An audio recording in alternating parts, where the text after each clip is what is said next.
الحمد للہ وحدہ والصلاة والسلام علی من لا نبی بعدہ اما بعد فاعوذ باللہ من الشیطان الرجیم بسم اللہ الرحمن الرحیم قد افلح المؤمنون الذین فی صلاتهم خاشعون عن معاذ بن جبل رضی اللہ تعالی عنہ قال لما بعث النبي صلى الله عليه وسلم إلى اليمن فقال يا معاذ كيف تقضي إذا عرض لك قضاء قال أقضي بكتاب الله قال فإن لم تجد قال فبسنة رسول الله قال فإن لم تجد في كتاب الله ولا في سنة رسول الله قال أجتهد برأيي ولا آلو رواہ الامام الہمام ابو داود فی سننہ صدق اللہ العظیم وبلغنا رسولہ النبی الامی الکریم ونحن علی ذلک لمن الشاہدین والشاکرین والحمد للہ رب العالمین۔ معزز دوستو، سوکن وینڈ ضلع سیالکوٹ کے غیرت مند مسلمانوں، میں نے آپ حضرات کی خدمت میں درس قرآن و حدیث بعنوان نماز مسنون پر چند دلائل عرض کرنے ہیں۔ آپ اپنے چہروں پر جوانی لائیں، اپنی آنکھوں میں چمک لائیں اور اپنے منہ مبارک پہ ہنسی لائیں تاکہ میں آپ کے سامنے کچھ بات کر سکوں۔ مجھے نعرہ نہیں چاہیے، جو نعرے لگ گئے بہت ہے۔ یہ آج ہمارا جلسہ نہیں ہے، درس ہے۔ درس کا ترجمہ ہوتا ہے سبق۔ سبق میں نعرے نہیں لگتے، سبق میں دلائل، مسائل، فضائل سمجھے جاتے ہیں، اور یہ میں تب سمجھا پاؤں گا جب آپ میری آنکھوں میں آنکھیں ڈال کر بات سنیں اور کریں۔ بیٹا یہ لائٹ بند کریں، میں ویڈیو سے منع نہیں کرتا، لائٹ آف کریں، توجہ رکھنا۔ یہ جو آج کی گفتگو ہے، آج 29 مئی 2021، میں نے آپ کے سامنے مسنون نماز کے عنوان پہ جو بات کرنی ہے نا، تو بنیادی باتیں آپ ذرا سمجھیں۔ بھائی آپ مجھے دیکھیں، دائیں بائیں نہ دیکھیں۔ آپ دائیں بائیں دیکھیں گے میری توجہ ہل جائے گی، جب توجہ ہل جائے تو پھر میں بات ہی نہیں کر پاؤں گا۔ تو آپ مجھے دیکھیں، دائیں بائیں چھوڑیں۔ جو مجمع آئے ٹھیک ہے، نہ آئے ٹھیک ہے، ایک آئے پھر بھی ٹھیک ہے، 100 آئے پھر بھی ٹھیک ہے، ہمیں اس سے کوئی لینا دینا نہیں ہے۔ بھائی آپ مجھے دیکھیں، وہ اسپیکر ہٹاتے ہیں پھر آپ ادھر دیکھتے ہیں۔ آپ مجھے دیکھیں، میری آنکھوں میں آنکھیں ڈالیں۔ آپ میری باتیں نہیں سمجھیں گے پھر آپ اعتراض کریں گے، ہمیں حدیث نہیں سمجھ آئی، ہمیں آیت نہیں سمجھ آئی۔ آپ ذرا توجہ رکھیں اور مجھے دیکھیں۔ آج کا جو سبق ہے نا، یہ اپنے دماغ سے بات نکال لیں، یہ کسی فرقے کے خلاف ہے۔ لوگ سمجھتے ہیں سبق لوگ فرقوں کے خلاف پڑھاتے ہیں۔ نہ بابا، ہم اہل سنت والجماعت احناف دیوبند ہیں، ہم اپنے مسائل پڑھنے اور سمجھنے کے لیے جمع ہیں۔ پہلی بات آپ ذہن سے نکال لیں، کوئی کسی فرقے کا ہو، مجھے اس سے کوئی لینا دینا نہیں ہے۔ میں اہل سنت والجماعت حنفی دیوبندی ہوں، میرے مذہب کی مسجد ہے، میرے مذہب کا مجمع ہے، میرے مذہب والوں نے مجھے بلایا ہے، تو میں اپنے مذہب کے دلائل اپنے بندوں کو سمجھاؤں گا۔ سمجھ آ گیا؟ ہاں، یہ میں نے اسی لیے صاف کیا ذہن کہ کوئی یہ سمجھے بھی ہمارے بارے میں ہم نے اہل باطل کو اتنی وقت ٹکے کی بھی نہیں دی کہ ہم کسی کو اپنے جلسوں میں ڈسکس کرتے پھریں۔ ہم اپنے مذہب پر اپنے دلائل پیش کریں گے۔ گفتگو کا عنوان ہے مسنون نماز، کہ نماز سنت کے مطابق ہم کیسے پڑھیں۔ افسوس کی بات یہ ہے کہ لوگوں نے کلمے کے بعد سب سے بڑی عبادت نماز کو مختلف ہی بنا لیا ہے۔ کوئی کہتے ہیں تیری ہوتی ہے، کوئی کہتا ہے نہیں تیری نہیں ہوتی، کوئی کہے گا جی اے ہوندی ہے تو ایس دے پیچھے نہیں ہوندی۔ عجیب صورتحال ہے۔ بابا رسول اللہ صلی اللہ علیہ وسلم کی احادیث پاک موجود ہے، اللہ کا قرآن موجود ہے، صحابہ اور اہل بیت کا ان احادیث پر فیصلہ موجود ہے، ہم اس فیصلے کو کیوں نہیں مانتے؟ نماز میں کیا کیا چیزیں تھیں، کیا کیا چھوڑ دی گئیں، یہ بھی حدیث میں لکھا ہوا ہے۔ تو ہمیں دیکھنا چاہیے دلائل کی دنیا میں سامنے رکھ کے۔ اب بنیادی بات سمجھیے، جب شریعت اسلامیہ نازل ہو رہی تھی، احکامات اتر رہے تھے، تو کچھ حکم وہ ہے جو ایک وقت تک ملا ہے، کچھ حکم وہ ہے جو حضور پاک علیہ السلام کو ہمیشہ کے لیے ملا ہے، وہ جو ایک وقت تک ملا ہمیں کیسے پتہ چلے گا یہ ایک وقت تک ہے، اور جو ہمیشہ تک ملا ہمیں کیسے پتہ چلے گا یہ ہمیشہ تک ہے؟ تو اس میں حضور پاک کی زندگی مبارک کو دیکھنا پڑے گا، رسول اقدس کی تعلیمات کو دیکھنا پڑے گا، شریعت اسلامیہ کے دلائل و مسائل و فضائل پر صرف نظر رکھنی پڑے گی۔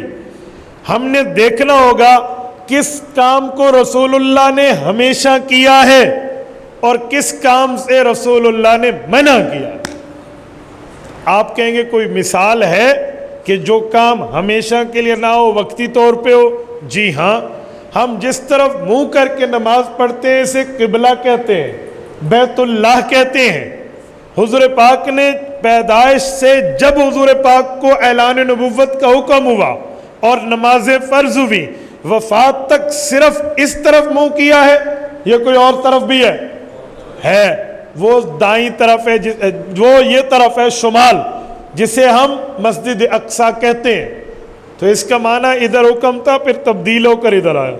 اب کوئی بندہ آپ کو حدیثیں اٹھا کر دکھا دے، بھئی حضور نے 1 نہیں 2 نہیں 10 نہیں، پورے 17 مہینے ادھر منہ کر کے نماز پڑھی اور صحابہ اہل بیت کو پڑھائی ہے، وہ 1000 نہیں 1,00,000 حدیث بھی سنا دے، آپ پڑھیں گے؟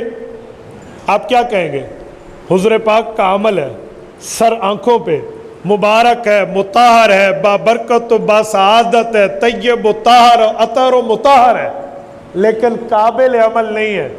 قابل عمل وہ ہے جس کو حضور نے ہمیشہ کیا ہے، جسے چھوڑ دیا ہے وہ قابل عمل نہیں ہے۔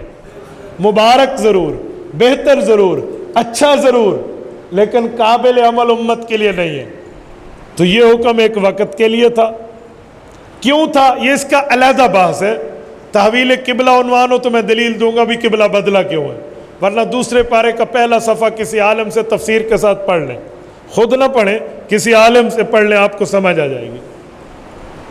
تو اسی طرح کچھ احکام نماز کے ہیں جو شروع میں تھے پھر بدل گئے۔ مثلا سیاستہ کی صحیح حدیث ہے، حضرت عبداللہ ابن مسعود رضی اللہ عنہ فرماتے ہیں، میں اللہ کے رسول کے پاس نماز میں حاضر ہوا اور آ کر میں نے کہا السلام علیکم یا رسول اللہ، میرے ماں باپ آپ پہ قربان ہوں، کیا حال ہے؟ خیریت ہے؟ صحت ٹھیک ہے؟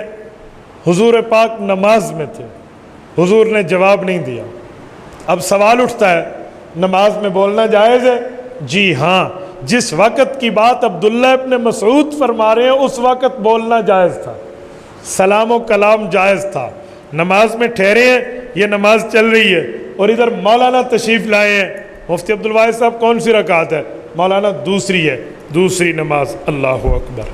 اس زمانے میں سلام و کلام جائز تھا، تو عبداللہ ابن مسعود حضور سے بات فرما رہے ہیں، وہ فرماتے حضور نے مجھے جواب نہیں دیا، ہمیشہ جواب ملتا تھا، ایک دوسرے سے بات ہو جاتی تھی۔ ابن مسعود تجھ سے کوئی گناہ نہ ہوا ہو، دل ہی دل میں سوچ رہے یار تجھ سے کوئی غلطی نہ ہوئی ہو، یار تجھ سے کوئی خطا نہ ہو گئی ہو، آقا نامدار ناراض ہو گئے ہیں، تجھے چاہیے تو اپنی خطاؤں پہ غور کر، حضور پاک سلام پھیرے، معافی مانگ لے، توبہ کر لے۔ آپ علیہ السلام نے سلام پھیرا، ڈرتے ڈرتے آگے ہوئے، اللہ کے رسول مسکرا رہے ہیں، ان کے دل میں تسلی آئی کہ بات کچھ خیر کی ہے۔ کہا یا رسول اللہ، آپ کے مسکرانے کی وجہ؟ کہا عبداللہ رب نے حکم دیا ہے وَقُومُوا لِلَّهِ قَانِتِينَ، آج کے بعد نماز میں بولنا نہیں ہے، اللہ کے سامنے مؤدب بن کے ٹھہرو، اس آیت کا ترجمہ ہے۔ تو سلام اور کلام منع کر دیا گیا ہے۔ تو اس کا مطلب نماز میں سلام اور کلام ہوتا تھا فار دا ٹائم، ایک وقت تک تھا، ہمیشہ کے لیے، فار ایور نہیں تھا۔ تو کچھ نماز کے احکامات ہیں جو اللہ کے رسول نے کچھ وقت کے لیے کیے۔ اب ہمیں کیسے پتہ چلے گا یہ کام جو نماز میں ہے یہ ہر وقت کا تھا یا ہمیشہ کا تھا؟ تو ہمیں پتہ چلے گا رسول اللہ صلی اللہ علیہ وسلم کے آخری عمل تک، جو حضور پاک کے آخری اعمال ہیں اس دنیا پر پردہ فرمانے سے پہلے جو حضور پاک نے آخر تک اعمال جاری رکھے ہیں، صحابہ کرام کو سکھائے سمجھائے سنائے یاد کروائے ہیں، وہ عمل ہے جو ہمیشہ کے لیے ہے۔ اچھا، اگر صحابہ کرام کی احادیث آ جائیں اور احادیث مختلف ہوں، جس میں ایک جگہ ہو یہ مسئلہ ایسا ہے، ایک جگہ ہو مسئلہ ایسا ہے، کس پر عمل کریں گے؟ صحابہ کرام کے شاگرد سید الفقہاء والمحدثین حضرت امام اعظم ابو حنیفہ نعمان بن ثابت، اللہ اس کی قبر پہ کروڑوں اربوں رحمتیں نازل فرمائے، صحابہ کے شاگرد ہیں۔ انہوں نے صحابہ کو دیکھا ہے، صحابہ سے پڑھا ہے، صحابہ سے حدیث سنی ہے، صحابہ کی زیارت کی ہے، وہ صحابہ کا مزاج سمجھتے ہیں۔ وہ فرماتے ہیں مسئلہ قرآن کا ہے ہم لکھ لیتے ہیں، مسئلہ حدیث پاک کا ہے ہم لکھ لیتے ہیں، مسئلہ صحابہ کے فتاویٰ کا ہے، اہل بیت کے فتاویٰ کا ہے ہم لکھ لیتے ہیں۔ اگر اس مسئلے میں اختلاف آ جائے، ایک روایت اور ہو ایک روایت اور ہو، تو کوئی حل فرماتے ہیں بہت آسان حل۔ وہ کیا؟ اللہ کے رسول نے حدیث پاک میں فرمایا تھا، مسند احمد کی صحیح حدیث ہے، علیکم بسنتی وسنت الخلفاء الراشدین المہدیین، خلفاء راشدین کے طریقے کو مضبوطی سے تھامے رکھنا۔ تو صحابہ میں جو اجلہ، صحابہ میں جو اکابر، صحابہ میں جو بڑے، صحابہ میں جو بڑے حضرات ہیں، وہ حضرت ابو بکر، حضرت عمر، حضرت عثمان، سیدنا علی رضی اللہ عنہم ہیں۔ تو جب اختلاف آئے گا صحابہ میں تو ہم دیکھیں گے عمل خلفاء راشدین کو، ہم دیکھیں گے ان خلفاء راشدین کے طرز عمل کو، ان کا ووٹ کس طرف ہے، جس طرف ان کا عمل ہوگا اس کو لے لیا جائے گا۔ بہت آسان سی بات ہے۔ اب آپ کے ذہن میں سوال آئے گا، بھئی امام اعظم ابو حنیفہ کا مسئلہ کہاں سے آ گیا؟ ہم نے کلمہ رسول اللہ کا پڑھا، آپ امام صاحب کی بات فرماتے ہیں۔ بھائی اگر بات یہ ہے کہ جس کا کلمہ پڑھا صرف اس کی بات کریں تو پھر ابو بکر کی بات چھوڑ دے، عمر و عثمان و حیدر کی بات چھوڑ دے رضی اللہ عنہ۔ آپ کہیں گے نا بابا یہ حضور پاک کے شاگرد ہیں، ان کی بات نہیں چھوڑیں گے۔ میں کہوں گا امام ابو حنیفہ حضور کے شاگردوں کے شاگرد ہیں، انہوں نے حضور پاک کا مزاج صحابہ سے پڑھا ہے، ان کو کیوں چھوڑ دیں؟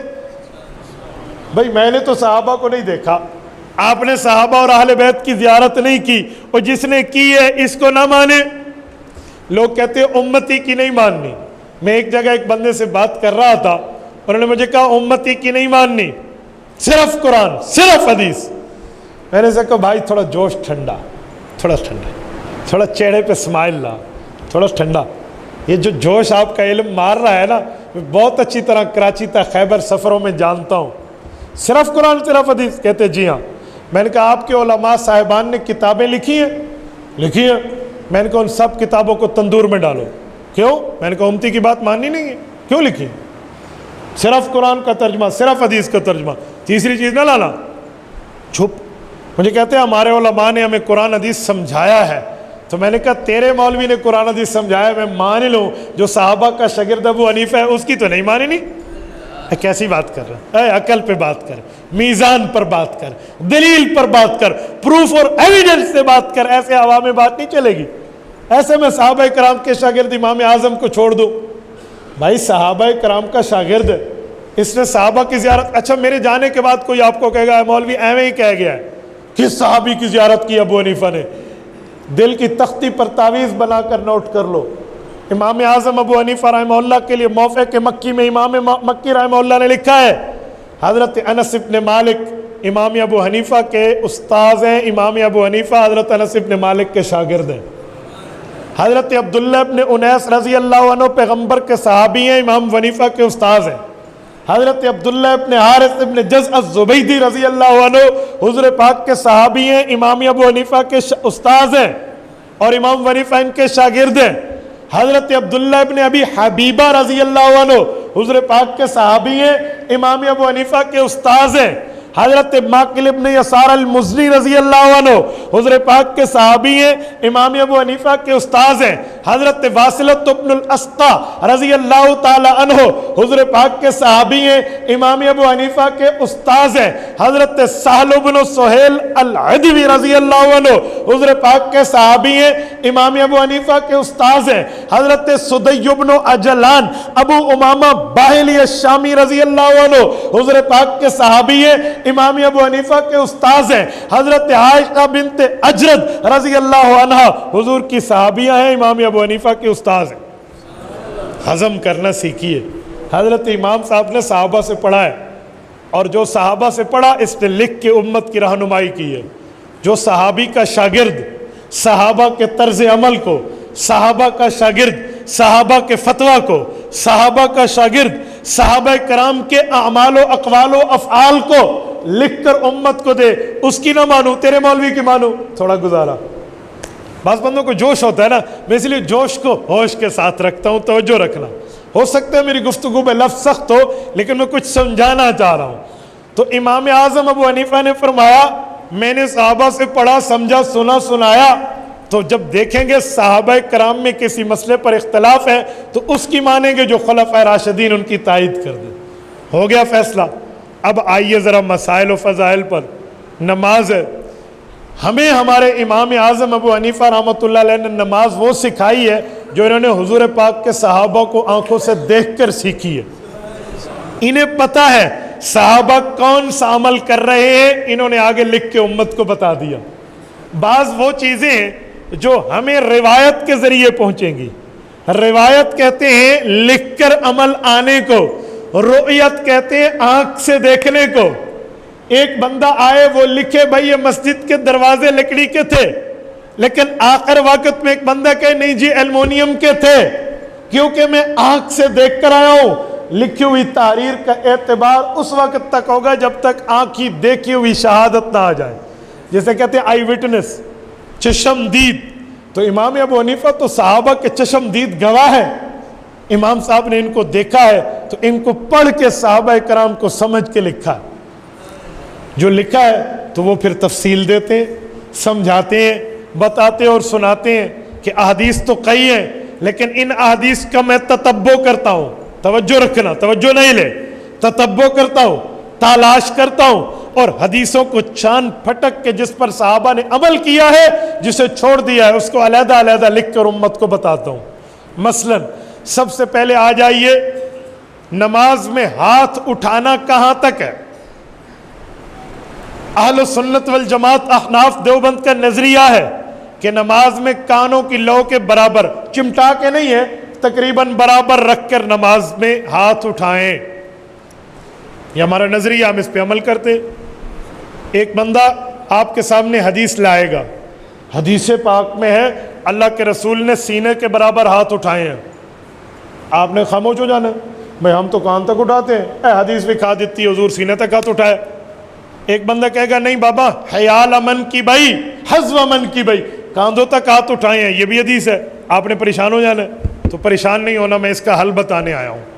انہیں کہنا تو لکھی ہوئی حدیث سنا رہا ہے، ہمیں صحابہ کے شاگرد نے آنکھوں سے دیکھی ہوئی بتائی ہے، اس کی کوئی وجہ ہونی ہے، مجھے اب وجہ پتہ نہیں ہے، وہ بندہ کہہ دے تو میں نے علماء سے دلیل لے کر تجھے سنانی ہے، آؤ میں دلیل دے رہا ہوں۔ آپ پوچھیں گے مولانا جب آپ مانتے ہیں کہ اس مسئلے پر حدیثیں کئی ہیں، سینے کے برابر بھی ہیں، کندھے کے برابر بھی ہے، کانوں کے برابر ہے، تو آپ صرف کانوں کے برابر کیوں ہاتھ اٹھاتے ہیں؟ باقی حدیثیں کہاں گئی؟ باقی کہاں گئی؟ تو آؤ سنو، امام ابو حنیفہ صحابہ کے شاگرد ہیں، وہ کسی حدیث کو چھوڑتے نہیں ہیں، وہ ایسا طریقہ اختیار کرتے ہیں کہ سب حدیثوں پہ عمل ہو جائے۔ اگر میں کندھے والی پہ عمل کر کے اللہ اکبر کر لوں تو جو باقی دو حدیثیں ہیں وہ تو گئی نا، سینے پہ اٹھا لوں بھئی یہ بھی حدیث ہے، باقی تو گئی۔ توجہ توجہ، امام صاحب فرماتے ہیں یوں نہ کرو۔ بعض اوقات ایسا ہوتا ہے کہ اگر ممکن ہو سب پر عمل کرو تو سب پر کر لو، ممکن ہو تو جی وہ کیسے کہ جب ہاتھ اٹھاؤ گے نا ایسے، سینے سے گزرے گا پہلی حدیث پر عمل، کندھے سے گزرے گا دوسری حدیث پہ عمل، کان کے برابر جائے گا تیسری حدیث پر عمل۔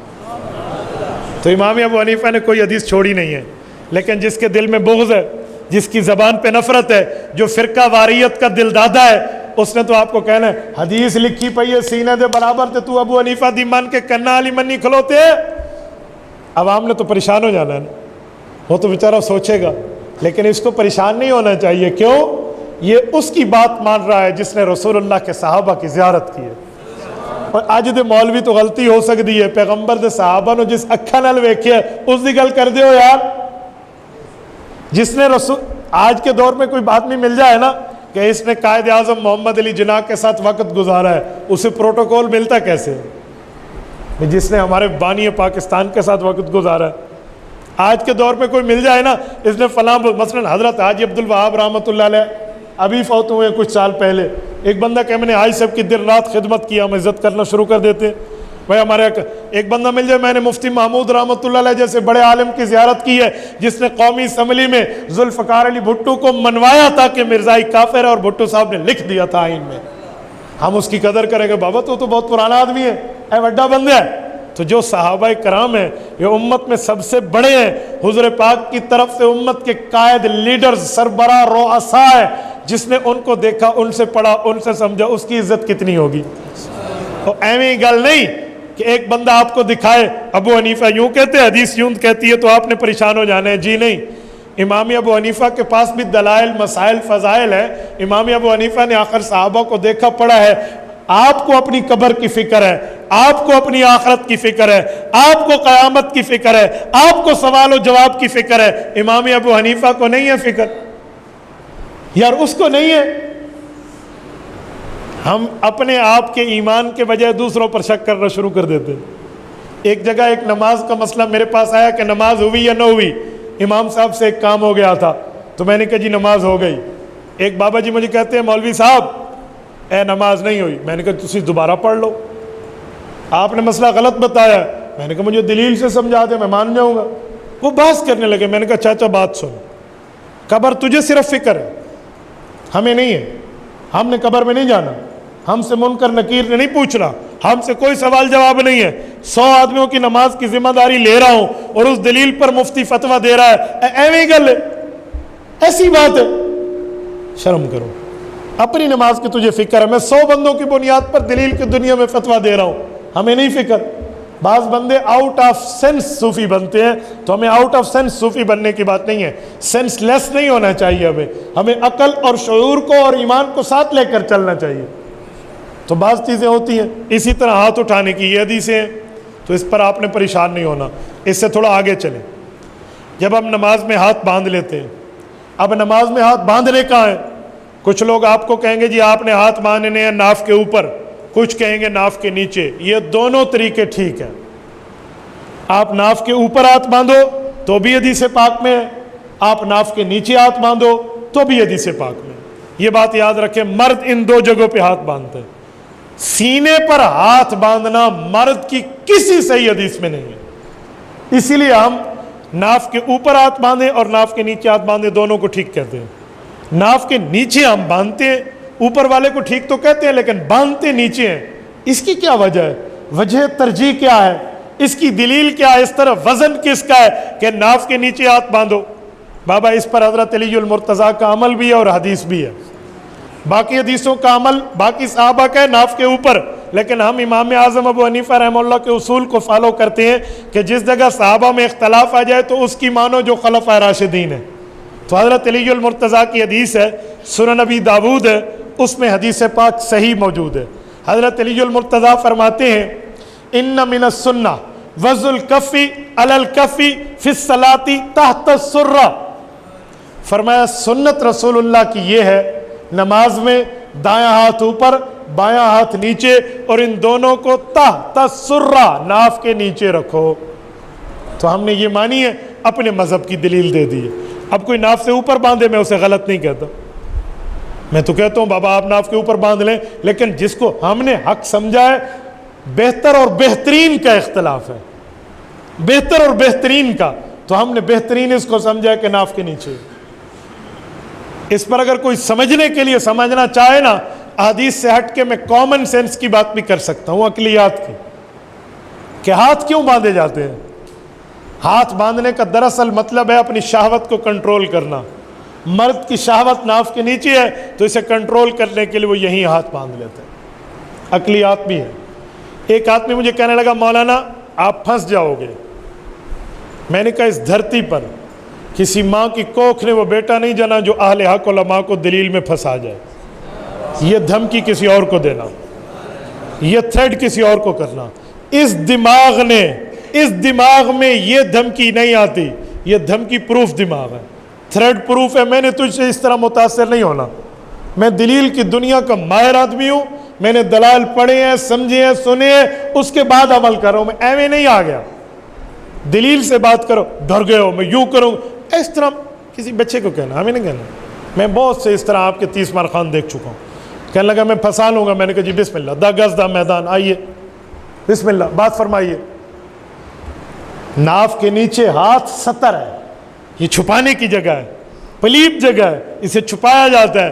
آپ پلیت جگہ پہ ہاتھ باندھتے ہو تو آڑی نماز کوئی نہیں ہوندی، پلیت جگہ پہ ہاتھ باندھتے ہو آپ کی نماز نہیں ہوتی۔ میں نے اس کا ہاتھ پکڑا، آپ ہاتھ دکھائیں، میں نے کہا جی بات طے ہو گئی، شاباش، پکا رہنا کہ جو جائز ستر ہے جسے چھپانا چاہیے اس کے اوپر ہاتھ رکھ لیا، نماز گئی؟ کہتے جی۔ پکے ہو؟ پکے ہو۔ میں نے کہا تحیات پہ ہاتھ کہاں رکھتے ہو؟ کہتے ہیں ران پہ۔ میں نے کہا ران تو جائز ستر ہے، اس کو چھپانا چاہیے گھٹنے تک، تو ایک کندھوں پہ ہاتھ رکھ، اشہدو اللہ الہ الا اللہ، بسم اللہ، رکھ لے، تو بھی رکھ لے۔ آپ مذاق کر رہے ہو۔ میں نے کہا بے وقوف کا مذاق ہی اڑائیں گے، عقل مند کے ساتھ بات ہوتی ہے۔ جو خود کام کر رہا ہے اور وہ مجھے کہے وہ دیکھا تھا آپ نے بڑے بڑے بالوں والا گنجا، تو بڑے بالوں والا گنجا ہو سکتا ہے؟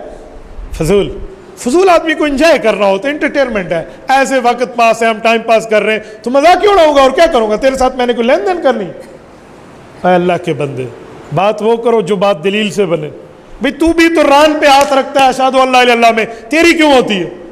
اللہ کے رسول سے ثابت ہے۔ میں نے کہا یہ بھی اللہ کے رسول سے ثابت ہے، میں سنن نبی داؤد کی حدیث پڑھ چکا ہوں۔ بس گل یہ ہے کہ تیرے دماغ نہیں آندی تو رولا پا دیتے ہو۔ بھئی تیرا دماغ میں عیار نہیں ہے، تیرا دماغ میں عیار نہیں ہے، شریعت میں عیار ہے۔ دو باتیں ہو گئی، تھوڑا آگے چلیں۔ جب ہم ہاتھ باندھ لیتے ہیں اس کے بعد ہم نماز پڑھتے ہیں، ایک ہے انفرادی نماز، ایک ہے اجتماعی۔ انفرادی کہتے ہیں اکیلے پڑھنے کو، اجتماعی کا مطلب ہے ڈیلیگیشن اللہ کی خدمت میں پہنچے، وفد جائے۔ تو اکیلے کا اکیلا رول ہوتا ہے، ڈیلیگیشن اور وفد کے وفد والا رول ہوتا ہے۔ میں آپ سے پوچھتا ہوں، اگر آپ کے وابڈا کا مسئلہ بن جائے یا آپ کی یو سی یونین کونسل کا کوئی پرابلم آ جائے، آپ نے جا کر ایگزیکٹو آفیسر جو کنسلٹ افسر ہوگا اس کے پاس جا کر آپ نے حل کرانا ہے۔ مثلا میری یو سی کا کوئی مسئلہ ہے اور ہم نے ڈپٹی کمشنر کے پاس جانا ہے، تو دو باتیں ہوں گی، یا تو میں اکیلا جاؤں گا یا وفد لے کر جاؤں گا۔ ایسے ہی ہے نا؟ آپ بول نہیں رہے، ایسے ہی ہے نا؟ میں نے نعرہ نہیں لگوانا لیکن آپ سے جواب لینا ہے تاکہ مجھے پتہ چلے میں زندوں میں بات کر رہا ہوں۔ یا اکیلا جائے گا اور یا وفد لے کر جائے گا۔ جو اکیلا جائے گا اس کے رولز اور ہیں، جو وفد اور ڈیلیگیشن لے کر جائے گا اس کے رول اور ہیں۔ جو اکیلا جائے گا اپلیکیشن لکھ کر جائے گا، جی ڈی سی صاحب اے ویکھیے اے ساڑھے نال ظلم ہوندا پی ہے، یہ ہمارے ساتھ زیادتی ہو رہی ہے، جی ٹھیک ہے، اوکے ہوگا یا اوکے نہیں ہوگا، کوئی ایک تو کام ہوگا نا۔ یہ اکیلا ہے، خود بولے گا۔ لیکن جب وفد جائے گا، ڈیلیگیشن جائے گا، اجتماعی طور پہ جائے گا، تو پھر ایک بندے کو مقرر کر کے جائیں گے، وہ بولے گا، باقیوں کا ووٹ اس کی تائید میں ہوگا۔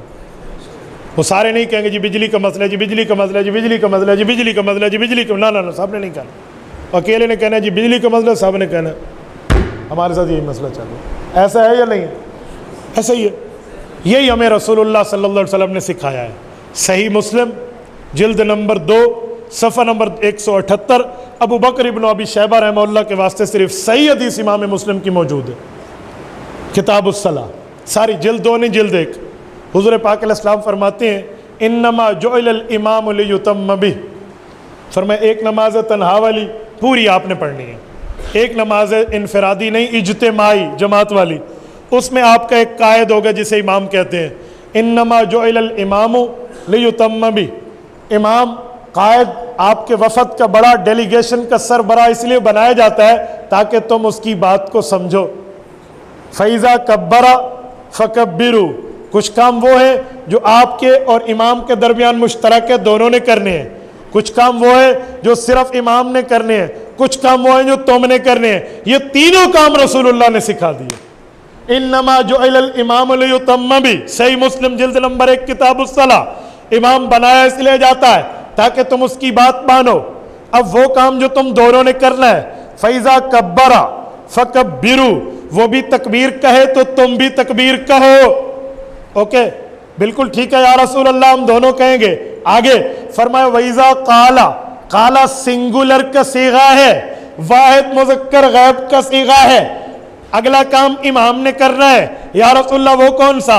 وَإِذَا قَالَ غَيْرِ الْمَغْضُوبِ عَلَيْهِمْ وَلَا الضَّالِّينَ، جب امام سورۃ فاتحہ پڑھ رہا ہو، تم سب پڑھ رہے ہو نہیں ہے، واحد مذکر غیب سنگولر کا صیغہ ہے. فرمایا جب امام پڑھ رہا ہو تو کیا ہوگا؟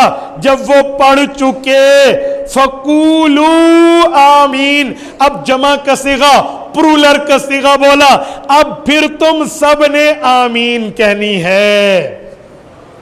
ایک کام وہ حضور نے فرمایا جو تم دونوں کا ہے، وہ بھی تکبیر کہے تم بھی تکبیر کہو. ایک کام وہ ہے جو وہ کرے گا تم نہیں کرو گے، وہ سورۃ فاتحہ ہے.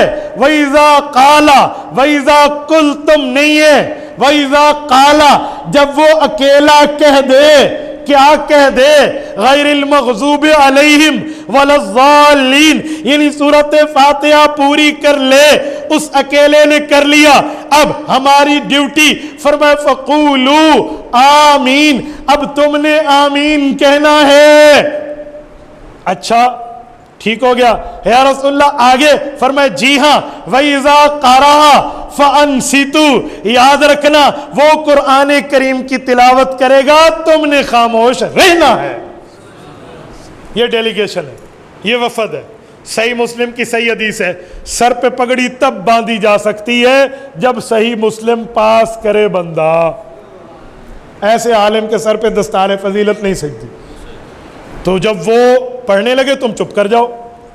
رسول اقدس صلی اللہ علیہ وسلم کا یہ حکم ہے. اور جو لفظ ہے وَإِذَا قَرَأَ فَأَنصِتُوا،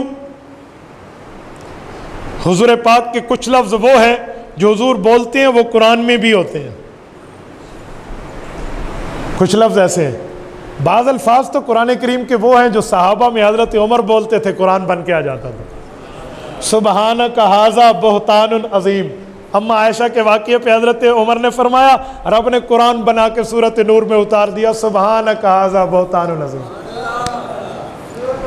18ویں پارے کے پہلے صفحے پہ اللہ نے انسان کی پیدائش کی بات کی ہے، وَلَقَدْ خَلَقْنَا الْإِنسَانَ کہہ کر، اور ادھر پیدائش کی بات کرتے کرتے ثُمَّ أَنشَأْنَاهُ خَلْقًا آخر تک بات فرمائی ہے کہ یہ پیٹ میں ہے، یہ نطفہ ہے، یہ علقہ ہے، یہ مضغہ ہے، یہ گوشت ہے، پھر ہڈیاں چڑھی ہیں، پھر شکل بدلی ہے. رب نے فرمایا آخر میں فرمایا، جب حضرت عمر یہ سن رہے تھے نا، حضور پاک پڑھ رہے تھے، اتنی مراحل سے اللہ نے گزارا، تو حضرت عمر کی زبان سے نکلا. امام طبری نے تفسیر ابن جریر میں لکھا ہے حضرت عمر کی زبان سے نکلا فَتَبَارَكَ اللَّهُ أَحْسَنُ الْخَالِقِينَ.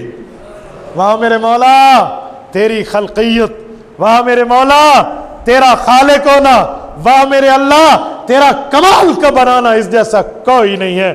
لفظ عمر کی زبان سے فرش پہ نکلے، رب نے عرش سے جبرائیل کو بھیجا، آیت بنا کے دے دی فَتَبَارَكَ اللَّهُ أَحْسَنُ الْخَالِقِينَ. تو بعض الفاظ وہ ہوتے ہیں جو قرآن میں ہے اور وہ حضور یا حضور کے صحابہ اور اہل بیت فرما دیں. ادھر بھی ایسے ہی ہے، قرآن کریم میں ایک لفظ موجود ہے، وہی لفظ رسول اللہ نے پڑھ دیا. سورت نمبر 7 سورت آراف آیت نمبر 204 رب کائنات ارشاد فرمات، اس کی کل آیتیں آیت نمبر 206 ہے، کل 206 ہے. سیکنڈ سے سیکنڈ لاسٹ سورہ کی آیت ہے، سیکنڈ سے سیکنڈ لاسٹ آیا ہے آیت نمبر 204. وَإِذَا قُرِئَ الْقُرْآنُ فَاسْتَمِعُوا لَهُ وَأَنصِتُوا لَعَلَّكُمْ تُرْحَمُونَ. میں اس کا ترجمہ کر رہا ہوں، سنیے. لفظی ترجمہ یہ ہے جب قرآن پڑھا جائے تو خاموش رہو اور غور سے سنو تاکہ تمہارے اوپر رحمتیں نازل ہوں. اب اس ترجمے کے بعد میں سمجھا رہا ہوں لعلکم ترحمون کا مطلب کیا ہے. تم چاہتے ہو زلزلے نہ آئیں، رحمت اسے کہتے ہیں نا کہ زلزلہ نہ آئے. تم چاہتے ہو قتل و غارت گری نہ ہو، تم چاہتے ہو فساد نہ ہو، تم چاہتے ہو پھڈا اور رولا نہ پڑے، تم چاہتے ہو پر امن پیسفل لائف گزاریں، پرامن زندگی گزاریں، لعلکم ترحمون، رحمت نازل ہوں، یہ چاہتے ہو تو ایک وقت دو کام کر لیا کرو میرے مولا۔ وہ ایک وقت کون سا ہے، وہ دو کام کون سے ہیں؟ فرمایا وقت یہ ہے وَإِذَا قُرِئَ الْقُرْآنُ، جب قرآن پڑھا جا رہا ہو، وقت تو یہ ہے، دو کام تم نے کرنے ہیں۔ اللہ وہ دو کام کون سے ہیں؟ فرمایا فَاسْتَمِعُوا لَهُ، تمہیں آواز آ رہی ہو تو سننا شروع کر دو، اور اگر آواز نہ بھی آئے، قرآن پڑھا جا رہا ہو تو وَأَنْصِتُوا، زبان کو پھر بھی خاموش رکھنا۔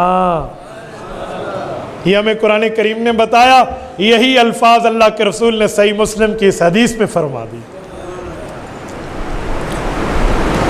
وَإِذَا قَرَأَ فَأَنْصِتُوا، امام پڑھے گا تم چپ کر جانا۔ انصت ينصت انصات، زبان کو کنٹرول میں رکھنا، بند رکھنا، اسے کہتے ہیں انصات۔ اچھا یہ دو حکم اللہ نے کیوں دیے ہیں؟ ابھی مغرب میں گجرانوالہ کنگنی والا میں بیٹھا تھا، وہاں پر ایک شخص نے، غالباً وہ کسی فیکٹری کا ماشاءاللہ کوئی اچھا بھلا عہدے پر ہے، اس نے مجھ سے پوچھا مولانا امام قرآن پڑھ رہا ہو تو ہم سنتے ہیں، جب قرآن نہ پڑھ رہا ہو تو پھر ہم پڑھیں؟ میں نے کہا امام کس رکعت میں قرآن نہیں پڑھتا؟ کس رکعت میں نہیں پڑھتا؟ کہتا ہے پہلی دو میں تو پڑھے گا، دوسری دو میں نہیں پڑھے گا۔ میں نے کہا تمہیں کس نے کہا پہلی دو میں پڑھے گا اور دوسری میں نہیں پڑھے گا؟ پہلی دو میں تو پڑھے گا، دوسری میں نہیں پڑھے گا، تجھے کس نے کہا؟ کہتے جو آواز نہیں آتی۔ میں نے کہا آواز نہ آئے تو اس کا معنی نہیں پڑھ رہا۔ میں جو اکیلی نماز میں ساری خاموشی سے پڑھتا ہوں، آواز نہیں آتی تو میں کچھ نہیں پڑھ رہا، 1 2 3 پڑھ رہا ہوں، یا ٹوئنکل ٹوئنکل لٹل اسٹار پڑھ رہا ہوں۔ تو یہ کس نے کہا کہ قرآن نہیں پڑھتا؟ کہتے پڑھتے ہیں؟ میں نے کہا جی پڑھتے ہیں۔ کہتے پھر آہستہ پڑھتے ہیں؟ تو میں نے کہا پھر قرآن پڑھنے کے دو طریقے ہیں، یا اونچا یا آہستہ۔ تو اللہ نے ان دو طریقوں کو فالو ہمیں کرنے کے لیے دو طریقوں کا حکم دیا ہے کہ آپ ان دونوں سے اس کو فالو اپ کر سکتے ہیں۔ اللہ وہ کیسے؟ فرمائے جب پڑھا جا رہا ہو اور تم سنو تو فَاسْتَمِعُوا لَهُ، غور کرو، سنو۔ تو جو غور سے سنتا ہے وہ بولتا ہے؟ نہیں بولتا۔ تو جب پڑھا جا رہا ہو اونچا تو فَاسْتَمِعُوا لَهُ، غور سے سنو، اور جب پڑھا جا رہا ہو آہستہ تو پھر تو بولنے کی گنجائش تھی، اللہ نے اس کو بھی کلوز کر کے ختم کر دیا۔ فرمایا وَأَنْصِتُوا، جب خاموشی تلاوت ہو رہی ہو پھر بھی زبان کو بند رکھو۔ دو نمازیں، دو تلاوتیں، دو طرح کے کام، دو طرح کے جوابات، فائنل وَأَنْصِتُوا۔ تو اسی لیے ہم نے امام کے پیچھے خاموش رہنا ہے۔ رسول اقدس نے اس کی تفسیر بتا دی۔ میرے دوستو اس مسئلے پر قرآن کریم بھی ہے اور رسول اللہ کا فرمان بھی ہے۔ اچھا جب ہم نے نماز پوری کر لی، یہاں ایک چھوٹی سی بات میں ضمناً کرتا جاؤں کہ وَإِذَا قَالَ غَيْرِ الْمَغْضُوبِ عَلَيْهِمْ وَلَا الضَّالِّينَ، جب امام غیر المغضوب علیہم ولا الضالین کہہ لے تو تم آمین کہہ لو، یہی بات ہے۔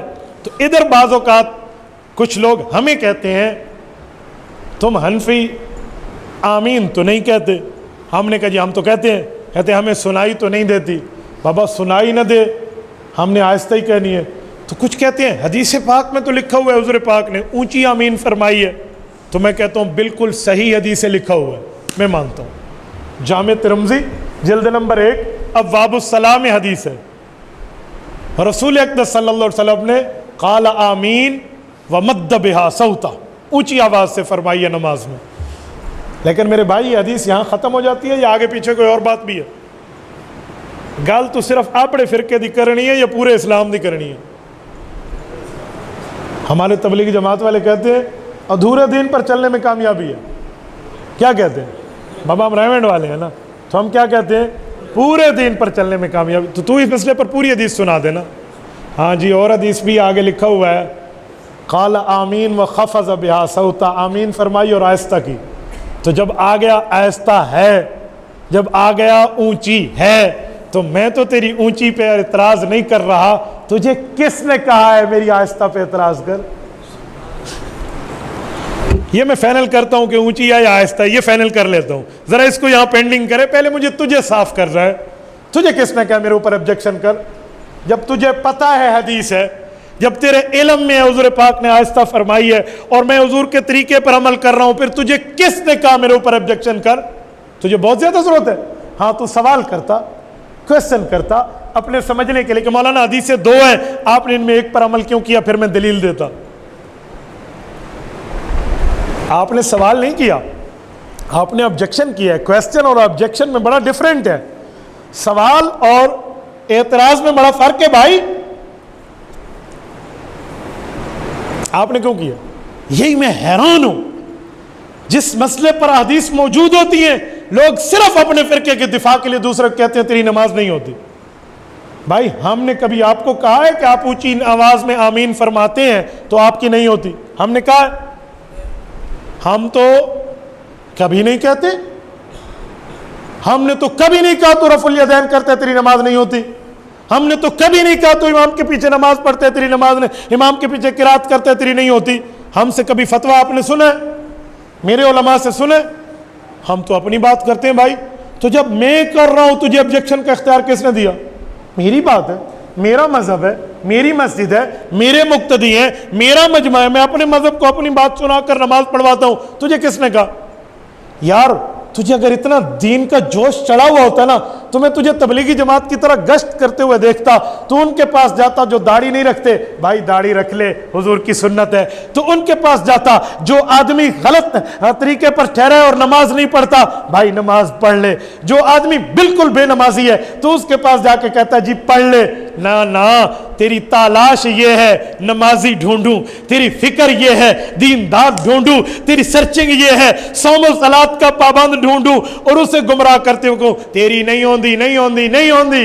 کیوں میرے بھائی؟ تیری یہ سرچنگ کیوں ہو گئی ہے؟ تیری یہ محنت کیوں ہو گئی ہے؟ تیری یہ تگ و دو کیوں ہو گئی ہے؟ تجھے اس چیز کی اتھارٹی کس نے دی ہے؟ بھائی جب میں نے تیرے اوپر آبجیکشن نہیں کیا تو کیوں کر رہا ہے؟ تو معاشرے میں امن نہیں چاہتا؟ تجھے لا اینڈ آرڈر کو ہاتھ میں لینے کی بڑی ضرورت ہے. تو اپنا کام کر، میں اپنا کر رہا ہوں. تو اپنوں کو سمجھا، میں اپنوں کو سمجھا رہا ہوں. پھڈا ڈالنے کی زیادہ ضرورت ہے؟ اچھا جب آپ پھڈا ڈالیں گے پھر میں جواب دوں گا تو تسی آکھنا مولوی صاحب میرے تے اعتراض کیتا ہے. تینوں کس آکھیا مولوی نو جا کے چھیڑ؟ بعض لوگ ہماری خاموشی کو ہماری کمزوری سمجھ لیتے ہیں. خاموشی کمزوری نہیں ہوا کرتی. کہہ رہا ہے شور دریا سے سمندر کو سکوت، کہہ رہا ہے شور دریا سے سمندر کو سکوت، جس کا جتنا ظرف ہے اتنا ہی خاموش ہے. ادھر آ ستمگر ہنر آزمائے، ادھر آ ستمگر ہنر آزمائے، تو تیر آزما ہم جگر آزمائے. تجھے بہت زیادہ اعتراضات کے شوق ہیں. ایسا نہ کر، ایسا نہیں ہے، یوں نہیں ہے میرے بھائی جو تو سمجھا ہے. جس دور پہ نازاں تھی دنیا اب ہم وہ زمانہ بھول گئے، اوروں کا جگانا یاد رہا خود ہوش میں آنا بھول گئے. آزاں تو اب بھی ہوتی ہے مسجد کی فضا میں اے انور، جس ضرب سے دل ہل جاتے تھے وہ ضرب لگانا بھول گئے. منہ دیکھ لیا آئینے میں پر داغ نہ دیکھا سینے میں، دل ایسا لگایا جینے میں مرنے کو مسلمہ بھول گئے. میرے بھائی تو کس نہج پہ ٹھہرا ہے، کس اسٹیج پہ ٹھہرا ہے؟ اپنا کام کر، نہ پھیلا فرقہ واریت. میرے مجمع کو نہ چھیڑ، میرے بندے کو نہ چھیڑ. تو چھیڑے گا پھر مجھے گھر تک پہنچانا آتا ہے، مجھے آتا ہے، بہت اچھی طرح آتا ہے. تو پھر تو نے برداشت نہیں کرنا، اس لیے نہ چھیڑ تو بہتر ہے. بات چل رہی تھی حضور پاک نے آمین آہستہ بھی فرمائی ہے، اونچی بھی فرمائی ہے. تو آپ کا حق بنتا ہے کہ آپ یہ کویسچن کریں کہ مولانا پھر ہم صرف آہستہ کیوں کہتے ہیں، ہمیں بھی کبھی زور سے کہہ لینی چاہیے. تو میں اس کے 2-3 جواب عرض کرنے کے لیے سمجھانے لگا ہوں. نمبر 1، رسول اللہ جب آمین اونچی فرما رہے تھے اور جب آہستہ، حدیثیں تو دونوں ہیں. امام بن کے فرما رہے تھے یا مقتدی؟ بولیے بولیے، حضور امام تھے یا مقتدی؟ بھائی آپ بولتے نہیں ہیں، آپ مجھ سے ناراض ہیں. جو میں نے سوال کیا مجھے اس کا جواب دے، وہ پہلا سوال تھا. آپ بولتے نہیں، آپ مجھ سے ناراض ہیں؟ میں پشتو بول رہا ہوں. ہاں منگا دا قرآن پاک نازل کڑی دی حفاظت پخپلا کو، میں پشتو بول رہا ہوں. میں تو آپ کی زبان بول رہا ہوں، تو آپ مجھے جواب تو دیجئے. یار میزبان کا حق ہوتا ہے مہمان کی عزت کرے. تو مہمان آپ سے سوال کر رہے ہیں، آپ جواب نہیں دیتے، آپ بڑی خاموشی سے سنتے ہیں، آپ صرف سر ہلاتے ہیں، زبان نہیں ہلاتے. میرے بھائیوں اگر ترازو ہو نا اور ترازو میں آپ وزن کریں سر کا اور وزن کریں زبان کا، تو زبان 4 چھٹانک ہے اور وزن 4 کلو، سر 4 کلو ہے. تو 4 کلو کو ہلانا زیادہ مشکل ہے، 4 چھٹاؤں کو ہلانا زیادہ آسان ہے، آپ زبان مبارک کو ہلائیں۔ حضور پاک نے جب آمین فرمایا تھا امام بن کے یا مقتدی بن کر؟ تو بھائی یہ مسئلہ امام کا ہے، تو مقتدی کی آمین پہ جھگڑتا ہے، ادھا مسئلہ حل ہو گیا نا۔ حضور پاک مقتدی تو نہیں ہے نا، حضور تو امام ہے، امام الانبیاء ہے یا نہیں ہے؟ بولیے۔ میں امام الانبیاء پر بھی ایک دلیل دوں گا، ذرا ذہن میں رکھنا جی۔ حضور تو امام الانبیاء ہے، تو حضور نے تو امام بن کے آمین آہستہ بھی کہی تھی، زور سے بھی کہی تھی، لیکن تو نے تو مقتدی کو چھیڑنا شروع کر دیا۔ بابا تو میرے امام کے پاس آتا پھر بات بنتی۔ مولوی صاحب تسی کہنا ہے، مقتدیوں نے چھڈو، مقتدی کے تو لفظ حدیث پاک میں ہے ہی نہیں کہ حضور کے پیچھے مقتدیوں نے زور سے آمین کہی ہو۔ یہ حدیث تو لے آ، صحیح حدیثوں میں تیرے ہاتھ چوم لوں گا، تو لے آ، چھیڑنا اپنی جگہ، لیکن دلیل کی دنیا میں تو مجھے حدیث دکھا دینا کہ حضور پاک کے پیچھے صحابہ نے اونچی آمین کہی اور صحیح حدیث ہے، میں تیرے ہاتھ چوم لوں گا۔ تو حدیث لے آ ایک بار۔ حدیث نہیں ہے اس مسئلے پہ میرے بھائی، سچی حدیث تو نہیں ہے، کوئی جھوٹی بڑھا لیتے، تیری مرضی۔ امام کے مسئلے پر ہے کہ امام نے اونچی کہی ہے یا آہستہ۔ تو اگر آپ کو زیادہ حدیث پہ شوق عمل کرنے کا تھا، ویلکم، میں اپریشیٹ کرتا ہوں، حدیث پر عمل کرنا چاہیے، اچھی بات ہے، لیکن تو امام کے پاس آتا تو مقتدی کو کیوں چھیڑ رہا ہے؟ ادھا مسئلہ حل ہو گیا، ادھا اور حل کر لیں گے۔ جب امام کا ہے تو پھر آپ کہیں گے چلو امام کا بھی اونچی کہہ لے، مقتدیوں نے چھڑ دو، ادھا مسئلہ تسی چھڑ دیتے، ادھا میں چھڑوائے دینا۔ سنو، آدھا آپ نے چھوڑ دیا نا۔ امام اونچی کیوں نہیں کہتا؟ بھئی امام کو آہستہ کہنا چاہیے۔ وجہ وہ جو رسول اللہ نے اونچی فرمائی تھی آمین، تو صحابہ نے نہیں پوچھا ہوگا کبھی اونچی کبھی آہستہ، اہل بیت نے نہیں معلوم کیا ہوگا، تو ان کے جوابات بھی ہے، ذرا وہ بھی دیکھ لے۔ بھائی حدیث پاک پوری بات کرنی چاہیے، پورے دین پہ عمل کرنے میں بندے کی نجات ہے، آدھے پر تو نہیں ہے، سچ بھی پورا بولنا چاہیے۔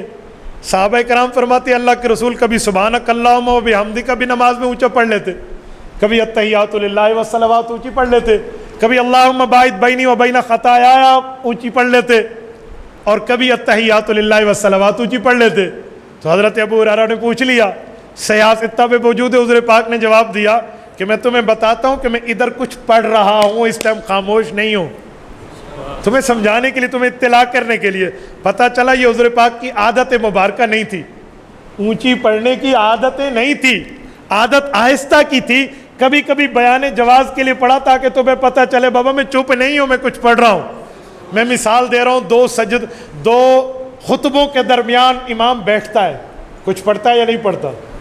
کبھی آپ نے سنا ہے وہ ایک دن اونچا پڑھ کے بتا دے کہ مولویوں مینوں تسی خاموش نہ سمجھو، میں اے دعا پڑھنی ہے؟ تو اس کا کیا معنی ہے؟ ہر وقت اونچی پڑھنا شروع کر دے وہ دعا؟ بھئی عادت اور ہے اور سمجھانا اور ہے۔ تو رسول اللہ صلی اللہ علیہ وسلم کی عادت مبارکہ تو اونچی کی نہیں تھی، عادت آہستہ کی تھی، بیان جواز کے لیے اونچا پڑھا تھا، اس لیے بیان جواز کے لیے اونچا جائز ہے، ورنہ عادت تو آہستہ کی ہے۔ تو ہمارا امام حضور کی عادت مبارکہ پہ عمل کرتا ہے۔ فیصلہ ہو گیا۔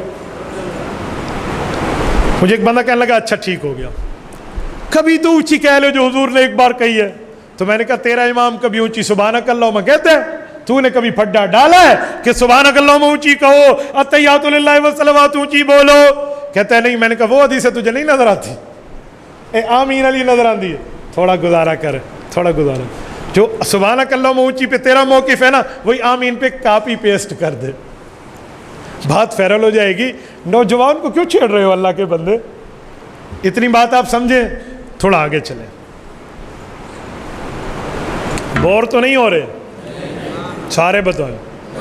وہ بنگلہ دیش والے بھی پیچھے والے بولے بور تو نہیں ہو رہے؟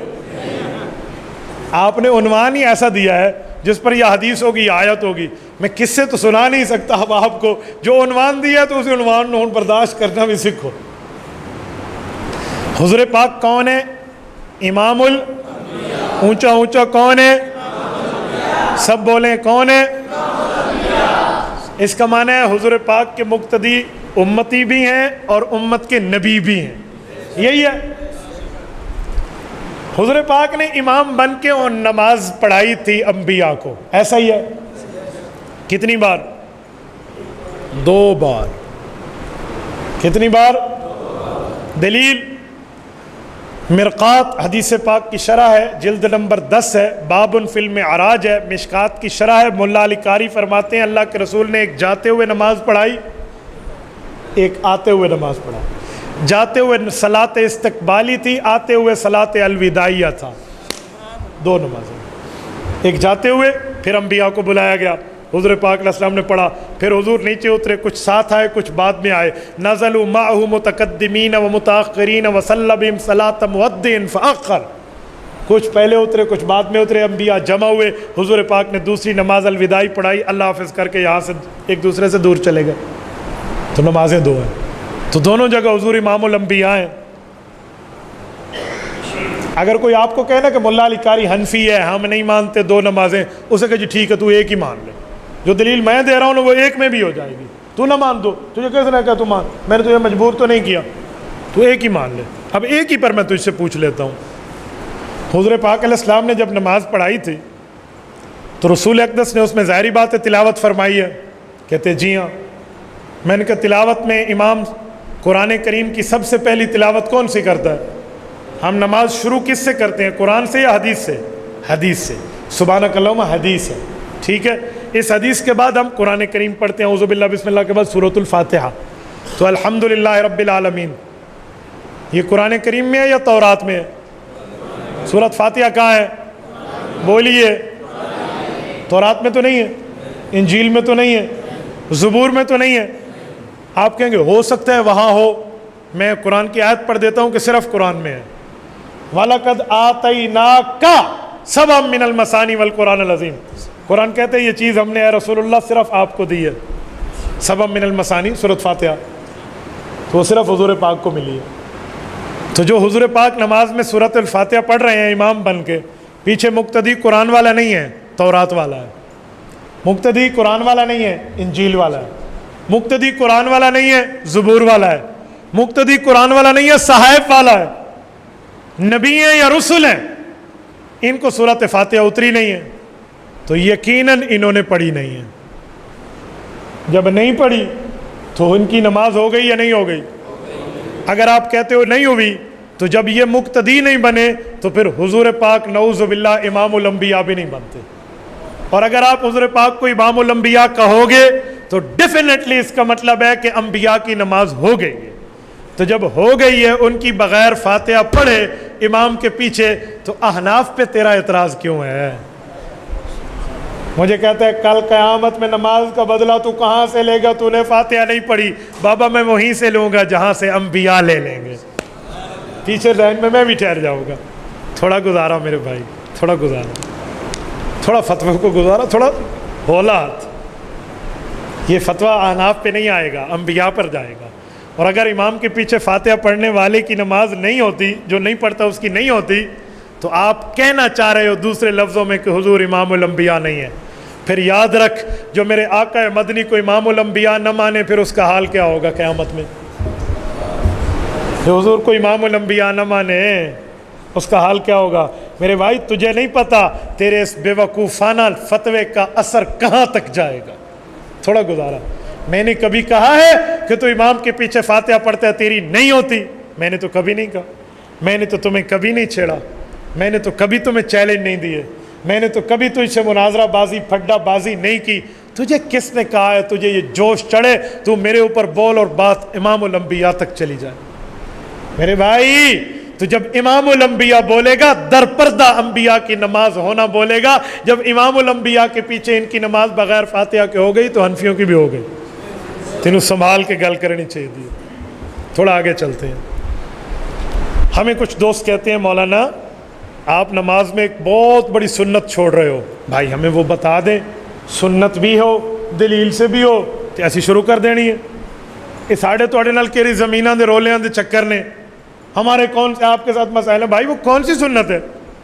میں تو اتنی سنت کا پابند شریعت میں امام اعظم ابو حنیفہ کی فقہ کو سمجھتا ہوں کہ نماز میں سمع اللہ لمن حمدہ کے بعد اللہ کے رسول صلی اللہ علیہ وسلم نے جب نماز مکمل کی تو فرمایا، کسی نے ایک جملہ پڑھا ہے نماز میں، ایک صحابی نے کہا یا رسول اللہ میں نے پڑھا ہے ربنا لک الحمد حمدا کثیرا طیبا مبارکا فی، فرمایا اچھا 35 فرشتے اس لفظ کو اٹھانے آئے ہیں، ہم تو نوافل میں اس لفظ پڑھنے کے بھی قائل ہیں۔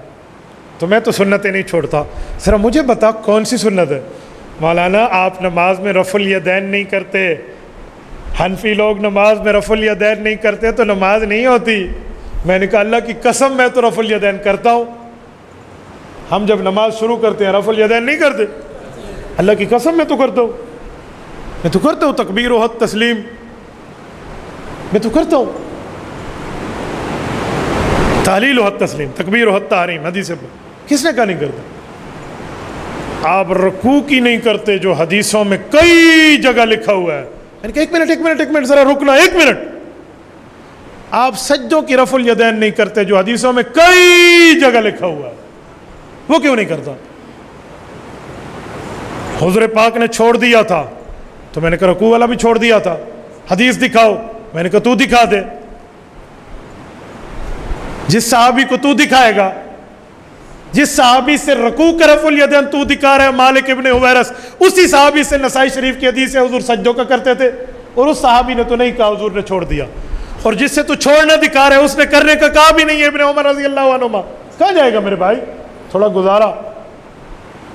مجھے کہتا ہے نماز میں اتنی بڑی سنت چھوڑ دی، جو تو نے اتنی بڑی سنت سجدوں کی چھوڑ دی ہے. پھر کہتا ہے سجدوں کو حضور نے چھوڑ دیا تھا. میں نے کہا وہ صحابی تو نہیں کہتا جس سے رکوع کی رفع الیدین لے رہا ہے اور سجدوں کے لے رہا ہے، وہ تو نہیں کہتا، باقی کہتے ہیں. تو جو باقی سجدوں کے بارے میں کمنٹس فرما رہے ہیں آپ نے مان لیا، وہی باقی رکوع کے بارے میں بھی کمنٹس فرما رہے ہیں. تو سجدے کی رفع الیدین چھوڑ کے سنت کا منکر نہیں ہے، اور میں رکوع کا رفع الیدین چھوڑ کے جو حدیث سے ثابت ہے بھائی سنت کا منکر کیوں ہوں؟ تیرے لیے گلاس ہے اور میرے لیے جگ ہے. کیوں؟ وَيْلٌ لِّلْمُطَفِّفِينَ الَّذِينَ إِذَا اكْتَالُوا عَلَى النَّاسِ يَسْتَوْفُونَ وَإِذَا كَالُوهُمْ أَوْ وَزَنُوهُمْ يُخْسِرُونَ. قرآن کہتا ہے قوم شعیب، حضرت شعیب علیہ السلام کی قوم کی طرح مت ہو جانا. جو بیچتے نے دیتے تھے تو وزن اور ہوتا تھا، لیتے تھے تو وزن اور ہوتا تھا. لینے میں 1.5 کلو، دینے میں 1 کلو. کیوں؟ تو بڑی اماں کا بیٹا ہے. تیرے ابا آسمان سے تشریف لائے تھے، دینے کے بعد اور لینے کے بعد اور. میرے بھائی جو تیری جیب میں نوٹ 10 روپے کا ہے، اگر وہ اصلی ہے تو فقیر کی جیب میں بھی اصلی ہے. میرے جیب والا نوٹ جعلی کیوں ہو جاتا ہے؟ میں رکوع کا رفع الیدین چھوڑوں، میں سنت کا مخالف، میں نماز کا مخالف، میں شریعت کا مخالف، میں نعوذ باللہ رسول اللہ کا مخالف. اوے تو رکوع تو ایک بار ہے، میں نے رکوع رفع الیدین چھوڑا جو حدیث سے اگرچہ ثابت ہے، میں غلط ہو گیا. اوے سجدہ 2 بار ہے، تو نے وہ چھوڑ دیا، تو سنت کا مخالف کیوں نہیں ہے؟ تھوڑا گزارا میرے بھائی، تھوڑا ہاتھ ہولا. یوں نہیں ہے. جو تیرے پاس دلیل ہے تو میرے پاس کوئی ہتھوڑی نہیں ہے. جو تیرے پاس کتابیں ہیں تو میرے پاس کوئی کتابوں کے بغیر نہیں ہے. بابا میں ماننے والا اس بندے کو ہوں جس نے میں صحابہ کرام سے پڑھا ہے. امام ابو حنیفہ. تھوڑا گزارا، میری ڈائریکٹ پہنچے صحابہ تک. تھوڑا گزارا میرے بھائی. تو تے مولوی جیدت ترجمہ پڑھ کے میرے گلے پڑ گیا ہے. تو تھوڑا گزارا میرے بھائی، میرے پاس بھی دلیل ہے. اوے مجھے بھی صفائی کا موقع دے. اتنے فتوے نہ لگا، اتنی نہ بڑا پاکی داماں کی حفاظت. دامن کو ذرا دیکھ، ذرا بندے کو با دیکھ. بھائی پاؤں اتنے پھیلا جتنی چادر ہے. یوں نہیں ہے. ہم نے دریاؤں کو چڑھ چڑھ کے اترتے دیکھا ہے. ہر عروج کو زوال ہے. آج تیرے پاس جوانی ہے، 4 جملے تو بول لیتا ہے، اور میرے بوڑھے پر یا میرے بچے پر یا میرے نوجوان پر جو کالج اور یونیورسٹی سے ریلیٹڈ ہے، مدرسے اور علماء سے ریلیٹڈ نہیں ہے، اسے اتنا کمزور نہ سمجھ. اس کی بیک بہت مضبوط ہے. یوں نہ کہنا. تھوڑا گزارا میرے بھائی، تھوڑا گزارا. میں 1 بار رکوع کا رفع الیدین چھوڑوں میں مجرم، تو 2 بار سجدوں کو چھوڑ دے. رکوع پہ آتے رکوع پہ جاتے چلو میں 2 بار چھوڑ دوں، تو سجدوں پہ آتے جاتے 4 بار چھوڑ دے. پھر 1 نشد 2 شد 2 نشد 6 شد. اس کا جواب دینا. تو میں بعض اوقات بہت حیران ہوتا ہوں کہ جو بات کرتے ہیں وہ اپنے میں موجود ہوتی ہے. آٹا ہوتا ہے نا، آٹے کو چھان کے استعمال کیا جاتا ہے. جس چیز سے چھانتے ہیں اسے عربی میں منخلا کہتے ہیں، ہماری سریکی اور میٹھی زبان میں اسے پرون کہتے ہیں، پتہ نہیں آپ کی زبان میں کیا کہتے ہیں، اردو میں اسے چھلنی کہتے ہیں، آپ کیا کہتے ہیں پنجابی میں؟ چھاننی، چلو کوئی تو گزارا ہو گیا نا۔ یہ جو چھلنی ہے نا اردو والی جس سے ہم آٹا چھانتے ہیں، اس چھاننی کی، اس چھلنی کی لوٹے کے ساتھ بڑی دشمنی ہے۔ کیوں؟ یہ چھلنی اسے کہتی ہے لوٹے کو، اے لوٹے آ، تیرے میں 2 سوراخ ہیں۔ نہیں سمجھے؟ نہیں سمجھے؟ میں جتنے پہنچانا چاہ رہے ہیں اس سے تسی نہیں پہنچے۔ چھلنی میں خود اپنے سوراخ کتنے ہیں اسے یہ نظر نہیں آتے۔ یہ لوٹے کہتی ہے تیرے اس پر 2 سوراخ ہیں۔ ہمیشہ چھلنی لوٹے کو 2 سوراخ کا تانا دیتی ہے، بھائی جو تو 4 جگہ چھوڑے بیٹھے ہیں سجدے میں، ابھی میں آگے نہیں بڑھا، جو 18 کی نفی میں تم سے پوچھوں گا وہ ابھی آگے میں نہیں گیا، میں اتنے میں گیا ہوں، تو چھلنی اور 2 سوراخ کا تانا تھوڑا گزارا۔ میرے بھائی، رسول اللہ کی صحیح حدیث ہے، صحیح مسلم جلد نمبر 1 کتاب الصلاۃ صفحہ 181 ورقے کی 22 ہے، قدیمی کتب خانہ کراچی سے چھپی ہونے والی کتاب صحیح مسلم۔ 3 حدیثیں ہیں، ایک میں سلام کا رفع الیدین منع ہے اور ایک میں مکمل نماز میں رفع الیدین منع ہے۔ منع ہے، منع، غصے کا اظہار فرمایا۔ کون سی حدیث ہے؟ آؤ میں پڑھ دیتا ہوں، میرے لفظ دل کی تختی پر تعویذ بنا کر نوٹ کر لینا۔ حضرت جابر ابن سمرہ رضی اللہ تعالیٰ عنہ ارشاد فرماتے ہیں، خرج رسول اللہ صلی اللہ علیہ وسلم وکننا صلینا، اللہ کے رسول تشریف لائے، ہم نماز پڑھ رہے تھے، فقال ما لی اراکم رافعی ایدیکم کانہا اذناب خیل شمس اسکنوا فی الصلاۃ، یار یہ کیا بات ہے، میں تمہیں نماز میں شریر گھوڑوں کی طرح ہاتھ ہلاتے ہوئے دیکھ رہا ہوں، تم ہاتھ یوں ہلا رہے ہو، رفع الیدین یوں کر رہے ہو، رافعی ایدیکم کانہا اذناب شمس خیل، جیسے شریر گھوڑا دم ہلاتا ہے، اسکنوا فی الصلاۃ، نماز میں سکون اختیار کر لو۔ نہ ہو حدیث صحیح مسلم میں، نہ ہو قدیمی کتب خانے کی جلد اول میں، نہ ہو کتاب الصلاح میں، نہ ہو صفحہ 181 پہ، نہ ہو ورقے کی بائیں سائٹ، نہ ہو جابر ابن سمرہ راوی نہ ہو، جو چور کی سزا وہ میری سزا، جو تیرے مولوی نے بھی پڑھی ہے اور سر پہ پگڑی بندھی ہے، اور میرے مولوی نے بھی پڑھی اور سر پہ پگڑی باندھی ہے، تو یہ حدیث پاک کہاں جائے گی؟ ایک بندہ مجھے کہنے لگا مولانا یہ تو سلام کے بارے میں ہے، میں نے کہا اس حدیث میں سلام کا لفظ تو دکھا دے، میں تجھے پیر مان لوں گا، میں تجھے استاذ اور مرشد مان لوں گا، دکھا دے اس حدیث میں سلام کا لفظ۔ پچھلی حدیث میں ہے، میں نے کہا قل اعوذ برب الناس کا مسئلہ اور ہے، قل اعوذ برب الفلق کا مسئلہ اور ہے، پچھلی حدیث کا مسئلہ اور ہے، پچھلی صورت کا مسئلہ اور ہے، اس دی گل کر، اے جڑی پئی ہے اس دی گل کر، پچھلی کا مسئلہ ہے۔ خدا کا بندہ، یہ جو پچھلا گھر ہے اور یہ جو مسجد ہے دونوں کو حکم ایک ہے، بولیے، تو پھر کل پڑوسیوں کے گھر گھس جا، میرا پچھلا گھر ہے تو چلا جائے گا پڑوسی کے گھر میں؟ خدا کے بندے، اپنی زمین اپنی، پچھلی یہ حدیث اور پچھلی اور، تھوڑا گزارا۔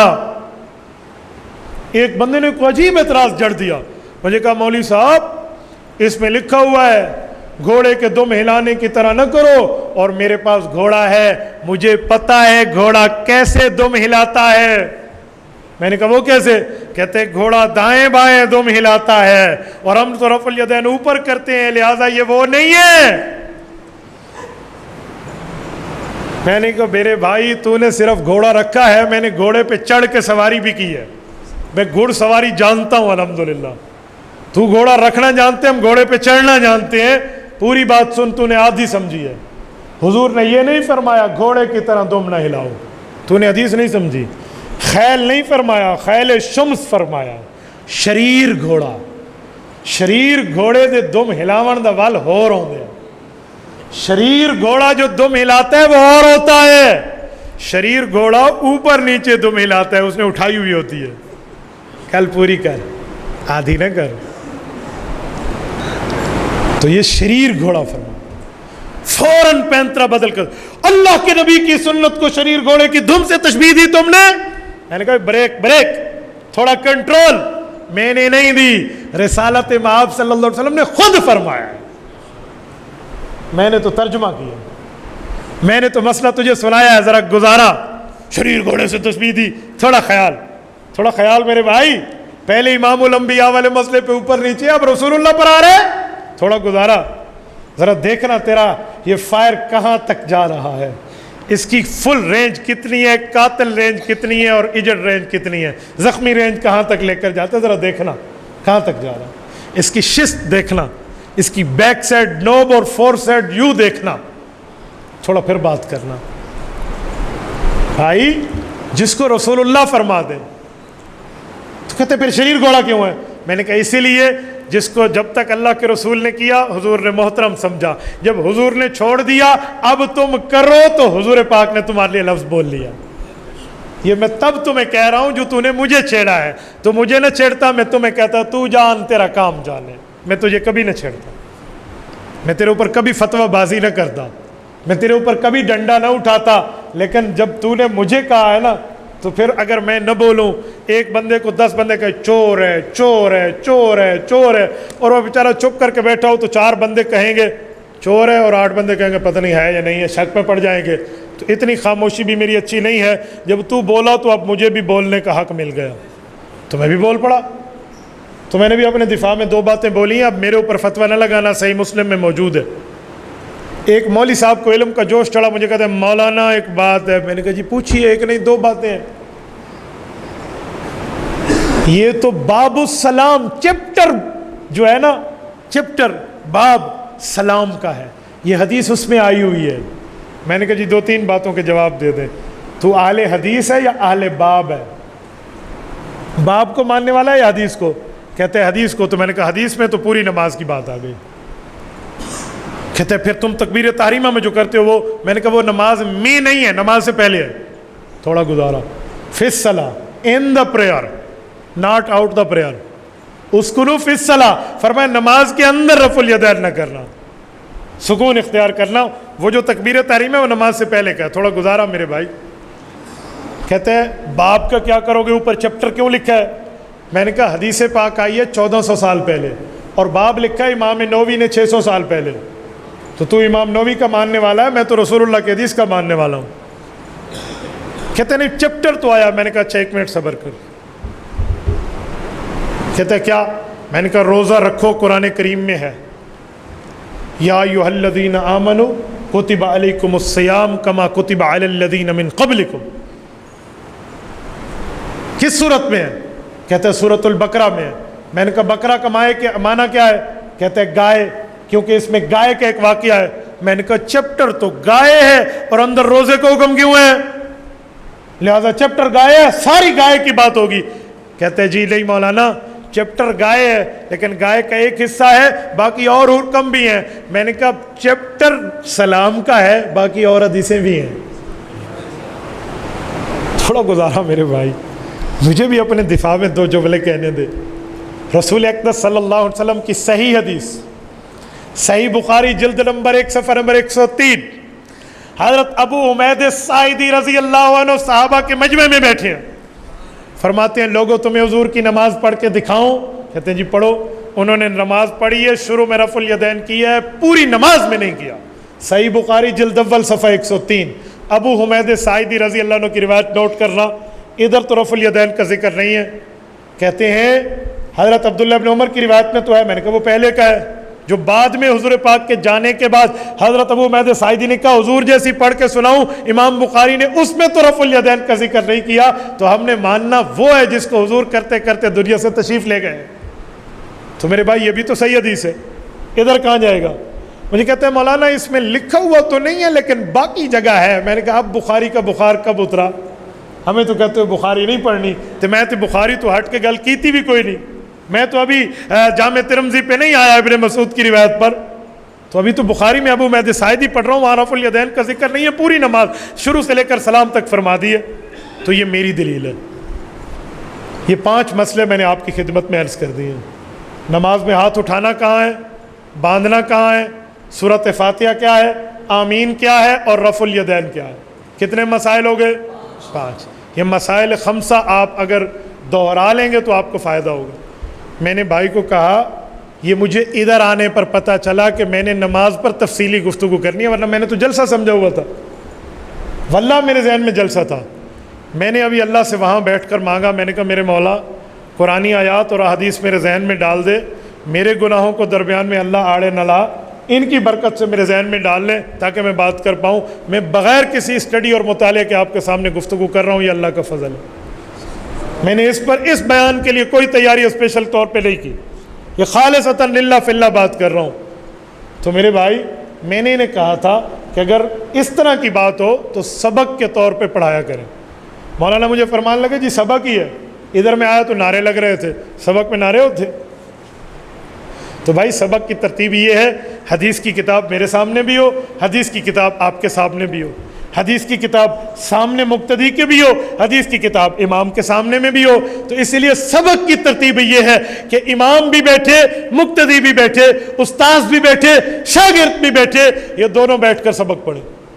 اگر اس پر اسباق کی ترتیب رکھنی ہے تو آپ ضرور رکھ لیں. سبق کی ترتیب یہ ہو حدیث سب کے سامنے ہو، اور جب کہ سب کے سامنے ہو تو سب کو مسائل اور فضائل پتہ چلے. تو آج تو ٹیمپریری گفتگو پر چند باتیں میں نے آپ کی خدمت میں کی ہے، امید ہے آپ سمجھ گئے ہوں گے، کریں گے انشاءاللہ. اور میں آپ کو کہتا ہوں آپ اپنے علماء پر اعتماد کیوں نہیں کرتے؟ مجھے ابھی یہاں حضرات بتا رہے تھے کہ فلاں آدمی نے مذہب چینج کیا، فلاں نے چینج کیا، فلاں نے چینج کیا. کسی نے کہا جی سعودیہ والی نماز ہم پڑھتے ہیں، کسی نے کہا کیا، کسی نے کہا کیا. تو آپ اپنے علماء پر اعتماد کیوں نہیں کرتے؟ میں آپ کو بتا چکا ہوں کہ امام اعظم ابو حنیفہ کن کے شاگرد ہیں.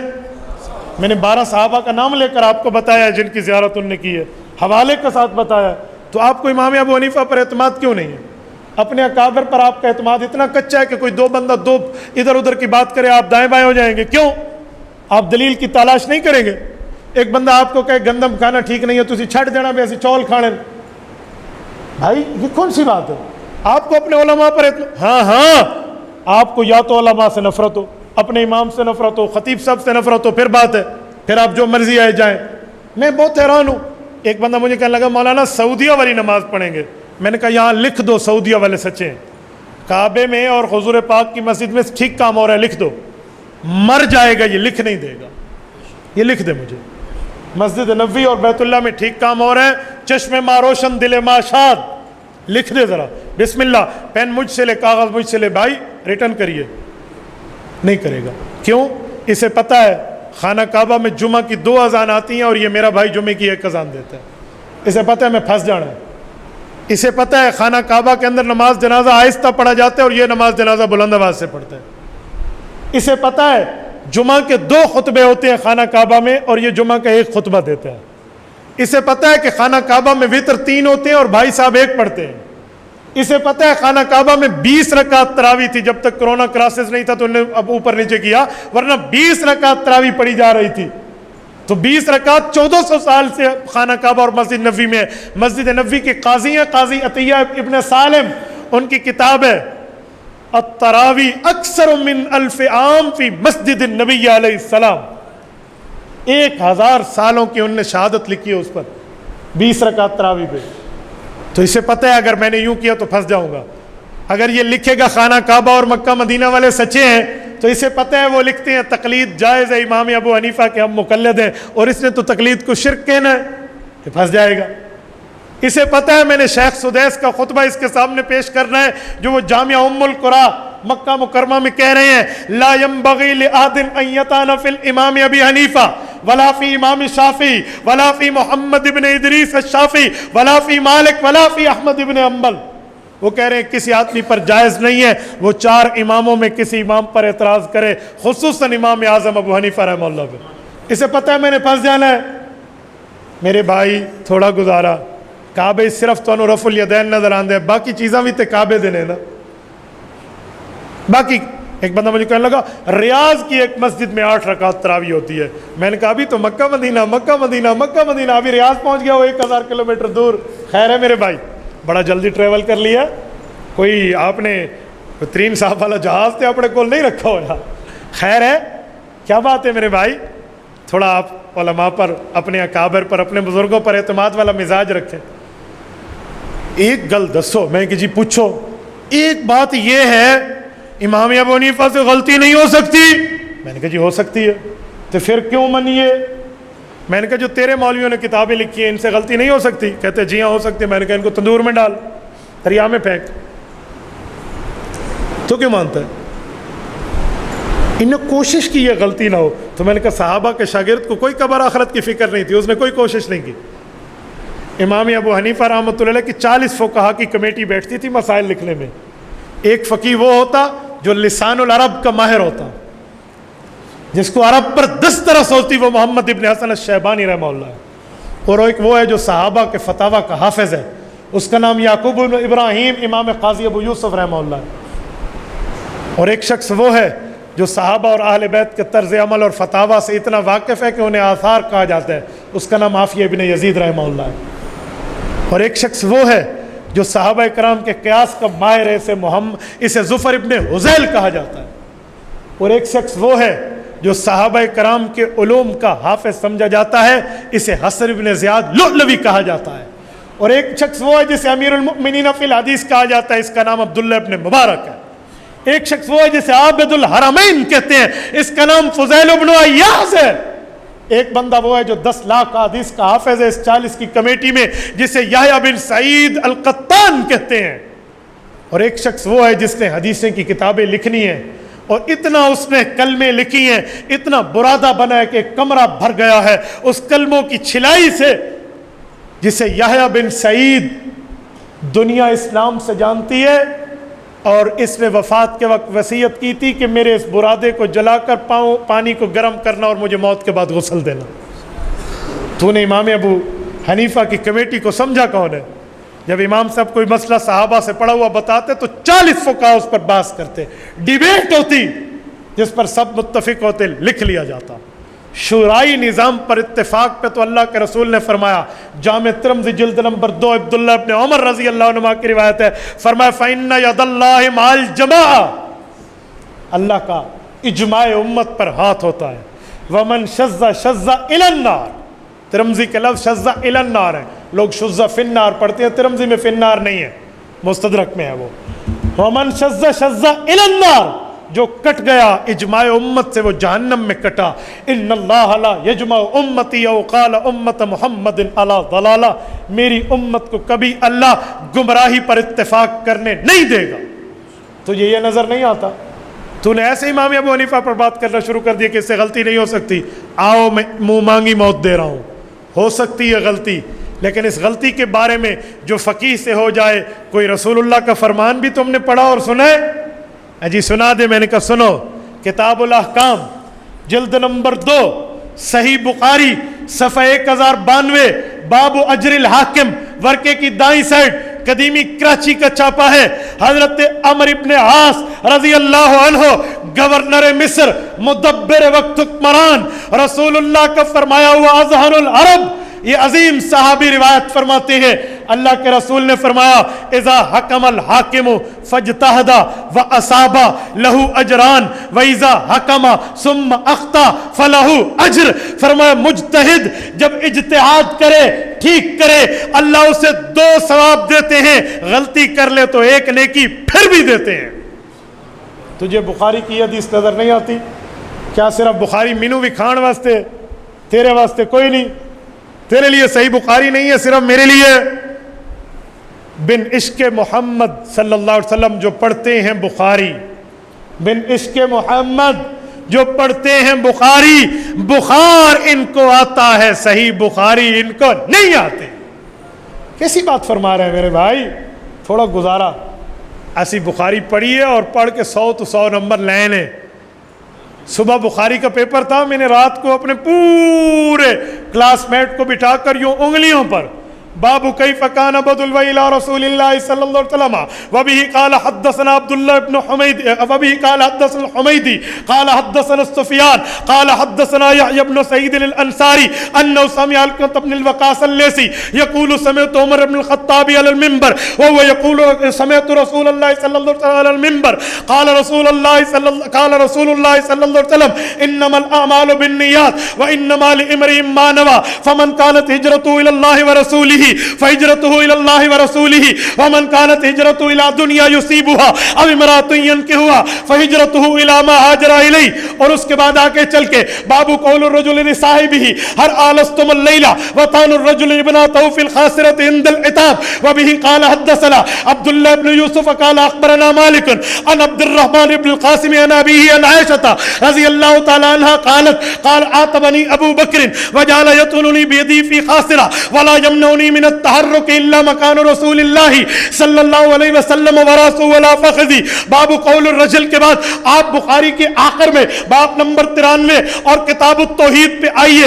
باب ونزع الموازین القسط لیوم القیامہ وان اعمال بنی آدم وقولهم یوزن وقال مجاہد القسطاس. چلے آئیے روایت پہ آئیے. وبه قال حدثنا احمد بن اشقاب قال حدثنا محمد بن فضیل عن عمارة بن القعقاع عن ابي زرعة عن ابي هريرة رضی اللہ تعالی عنہ عن النبي صلی اللہ علیہ وسلم قال کلمتان حبیبتان للرحمن خفیفتان اللسان ثقیلتان فی المیزان سبحان اللہ وبحمدہ سبحان اللہ العظیم.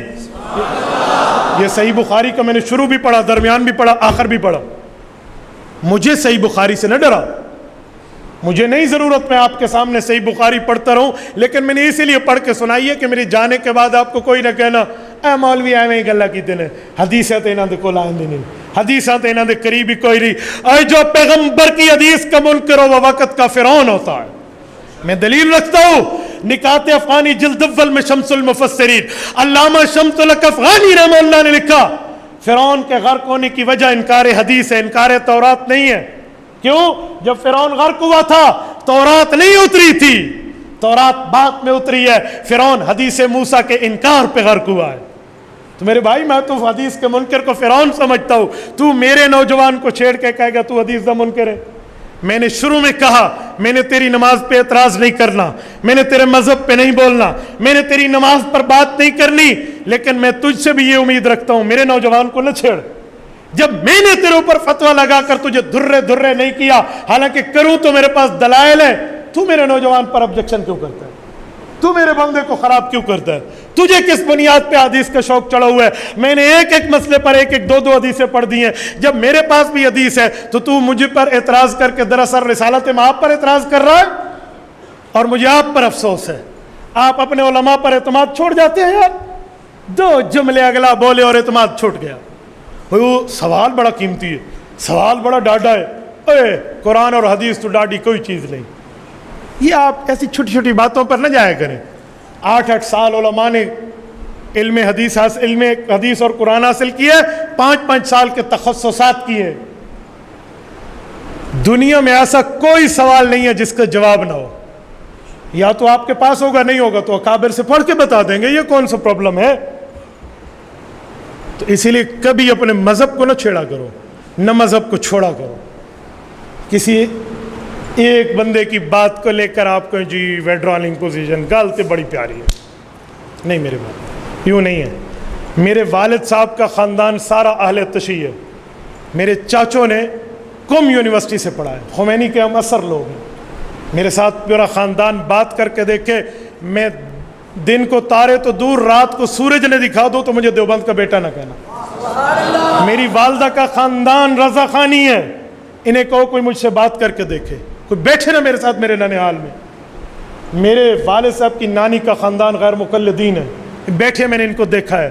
اور میں خود سابقہ مماتی ہوں, میں ان سب کو اندر سے جانتا ہوں. میں بائی پاس نہیں آیا, میں اندر سے آیا ہوں.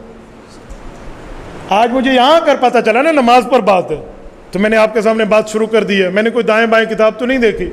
مینوں پتہ ہے چاچے نو کیڑی دلیل دینی ہے تو ماں مینوں کیڑی دینی ہے. یہ میرے گھر کی بات ہے, اس لیے پریشان نہ ہوا کریں. آج اتنا بہت ہے, 1.5 گھنٹہ ہو گیا مجھے بولتے ہوئے. واللہ ان عنوانات پر 1.5 گھنٹہ کم ہے, حقیقت میں کم ہے. مولانا آپ اس پر سبق رکھیں, مستقل سبق رکھیں. میرے سامنے بھی کتاب ہو, اگرچہ اردو کی آپ اپنے سامنے رکھ لیں, لیکن رکھ لیں تاکہ آپ کچھ کہہ سکیں. ہر وقت میری ضرورت نہ پڑے, آپ میں ہر بندہ مفتی عبدالواحد بن کر گفتگو کرے. اذان سے پہلے پڑھی جانے والی صلاۃ کو ہمارے بھائی بدعت حسنہ کہتے ہیں, اس بارے میں فرمائیں. میرے بھائی حضور پاک علیہ السلام نے اذان کس صحابی کو سکھائی ہے؟ ذرا اس کا نام بولیے. رائٹ, حضرت بلال رضی اللہ، اذان بلالی اللہ اکبر کے الف سے شروع ہے اور لا الہ الا اللہ کی ہاں پر ختم ہے، نہ اس میں کوئی اشہد ان امیر المومنین ہے اور نہ اس میں یہ کام ہے جو آپ نے لکھ کر بھیجے۔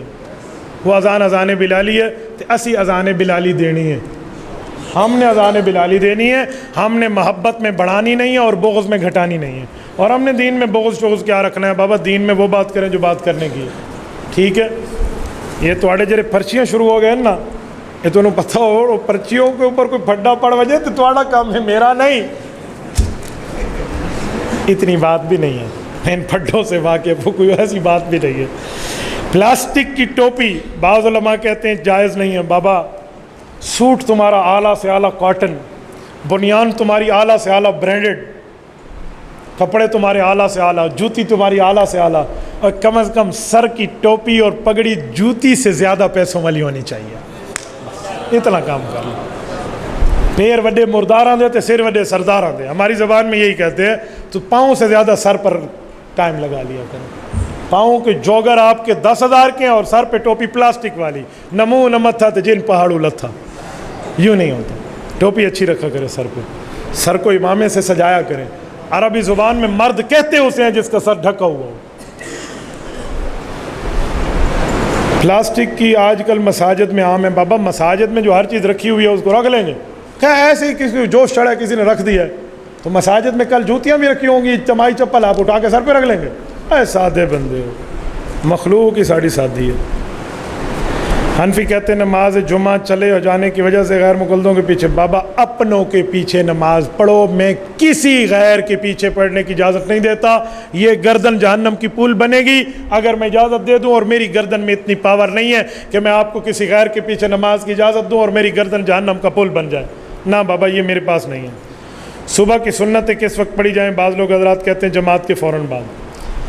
طبرانی کی روایت حضرت ابن مسعود رضی اللہ عنہ کی کہ کوئی شخص آتا جس نے سنت نہ پڑھی ہوتی اور ابھی نماز جاری ہوتا تو فی ناحیت المسجد، مسجد کے ایک کونے میں سنتیں پڑھ لیتا، اور اگر سنتیں نہیں پڑھ سکتے، آپ نماز کا سلام پھرنے کا اندیشہ ہے، تو پھر آپ اشراق کے بعد پڑھیں۔ صحیح بخاری کی صحیح حدیث، صحیح مسلم کی صحیح حدیث ہے، حضرت ابو ہریرہ فرماتے ہیں بعد ما تطلع الشمس، اللہ کے رسول نے فرمایا سورج طلوع ہو جائے پھر سنت پڑھیں، ٹھیک ہے، فوراً نہیں ہے۔ عیسائی کے ساتھ کھانا کھانا، اس کے گھر کا پکا ہوا نہ ہو تو پھر تو کوئی گنجائش ہے، یا آپ نے کھانا کھانا ہے تو دعوت دین کی نیت کر لیں، کوئی دین سمجھائیں، ورنہ میں آپ کو نان مسلم کے ساتھ تعلقات کی اجازت، میرا دل نہیں بنتا، میں تو چھوٹے موٹے نال اجازت نہیں دیتا، تسی تو میرے تو کرسچینیٹی پوچھ دے ہو یار۔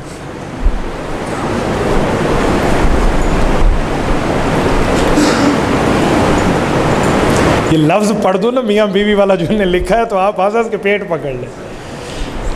یہ کہتے ہیں ایک خاوند بیوی کے پاس گیا نہیں تھا اور خاوند فوت ہو گیا تو عدت کا حکم کیا ہوگا؟ یعنی رخصتی نہیں ہوئی تھی، میں نے آپ کو اچھے الفاظ میں سنا ہے، رخصتی سے پہلے خاوند فوت ہو جائے تو عدت کوئی نہیں ہے۔ بنی اسرائیل کا جو شخص حضور پاک کو اپنا واقعہ سنا رہا تھا، جس نے اپنی بیٹی کو زمین میں دفن کیا، اس نے زندہ دفن کیسے کیا؟ تمہیں کس نے کہا بنی اسرائیل کا فخذ تھا؟ بنی اسرائیل رسول اللہ سے 600 سال پہلے والے لوگ ہیں، کس نے آپ کو کہا؟ اور جس نے زندہ دفن کیا تھا اس نے ابو جہل کی پولیس کے ڈر کی وجہ سے کیا تھا۔ وَإِذَا الْمَوْءُودَةُ سُئِلَتْ بِأَيِّ ذَنبٍ قُتِلَتْ میں ہے کہ میرا کوئی داماد بنے گا اور میری ناک کٹے گی۔ سنا کسی اور مولوی تو ہوندے 10 دے مینوں نے، جس تو سنے اس تو پوچھو۔ جنازہ کے ساتھ کلمہ شہادت، ایسی باتیں ہیں بھائی، کلمہ شہادت جو کہتا ہے نہ اس کو آتا ہے نہ پچھلوں کو آتا ہے، نہ وہ پڑھتے ہیں نہ پچھلے پڑھتے ہیں، بابا جو بات ہے کرنے کی وہ اس کے لیے استغفار کرتے جائیں۔ یہ کلمہ شہادت وعدت یہ کوئی شریعت کی ثبوت نہیں ہے۔ اگر کوئی آپ کو کہے کہ اچھی بات ہے پڑھ لو، اسے کو پھر اچھی بات ہے آسان دے دو، تکبیریں شروع کر دو۔ بابا ہر جگہ ہر اچھی بات نہیں کرنی ہوتی، وہ کرنی ہوتی ہے جو ثابت ہو۔ جو شخص سنتیں ادا کر رہا ہو، خطبہ جمعہ شروع ہو جائے اس کے متعلق کیا ہے؟ وہ فوراً سلام پھیر دے، ٹھیک ہے، 2 رکعت میں سلام پھیر دے، بعد میں پڑھے، کیونکہ اللہ کے رسول کی حدیث ہے اذا خرج الامام فلا صلاۃ ولا کلام۔ زیلائی میں امام یوسف زیلائی رحمہ اللہ نے اس کی تخریج کی ہے کہ جب امام خطبے کے لیے آ جائے پھر بولنا بھی جائز نہیں ہے، پھر نماز بھی جائز نہیں۔ لوگ علماء دیوبند پہ اعتراض کرتے ہیں کہ حضرت علی کو نہیں مانتے، اس کی بات فرمائیں۔ جو اہل بیت کو نہیں مانتا اس سے بڑا بے ایمان اس دھرتی پہ کوئی نہیں ہے۔ میرے پردادے کا نام علی ہے، میرے دادے کا نام حسن ہے، میرے والد کا نام محمود الحسن ہے، میرے بڑے بھائی کا نام محمود الحسین ہے، دوسرے بھائی کا نام محمد حسنین ہے، میرا اصلی گھر سے نام حسنین معاویہ ہے۔ ہم نہیں مانتے، ہم تو پورے اہل بیت کے غلام ہیں۔ میں کہتا ہوں اہل بیت کے پاؤں میں، علی المرتضیٰ کے پاؤں میں جو جوتی آئی، اس جوتی کے نیچے جو چمڑا لگا، اس چمڑے کے نیچے جو وہ ہے تمغہ ہے، اس تمغہ اسے کیا کہتے ہیں؟ نہیں ایک لفظ اور کہتے ہیں، تلوہ ہے۔ اس پر جو مٹی کے ذرات آئے ہیں، وہ مٹی کے ذرات ہماری آنکھوں کا سرما ہے۔ یار اہل بیت کو کوئی نہیں مانتا، دیوبند والے نہیں مانتے، کوئی اندھا ہے علم سے جو آپ کو کہتا ہے۔ ہم اہل بیت اور صحابہ کو مانتے ہیں۔ اللہ کے رسول نے فرمایا صحابہ کی مثال ستاروں جیسی، اہل بیت کی مثال کشتی نوح جیسی۔ آپ کبھی جائیے ملاحوں کے پاس جو کشتی چلانے والے ہیں۔ میرا کزن، میری خالہ کا بیٹا، وہ ماشاءاللہ بحری جہاز چلاتا ہے۔ میں نے اس سے بڑے انٹرویو کیے ہیں کہ ایک دن میں کتنے 100 کلومیٹر کر لیتے ہو؟ 300 کلومیٹر ایک دن میں بڑا جہاز بڑی تیزی سے چلتا ہے۔ اس نے بڑے واقعات سنائے ہیں، ایسے جی چاہتے ہیں کہ اس کو سنتے رہیں۔ تو میں نے اس سے بھی آج پوچھا کہ آپ کا میپ کس سے راستہ لیتا ہے؟ کئی بار وہ بتاتا ہے کہ کشتی ستاروں سے راستہ لے کر چلتی ہے۔ تو حضور نے اہل بیت کو کشتی اور صحابہ کو ستارے فرمایا، یعنی اہل بیت سے محبت رکھو اور صحابہ سے رہنمائی لو۔ تو ہم پوری بات کرتے ہیں، آدھی نہیں کرتے۔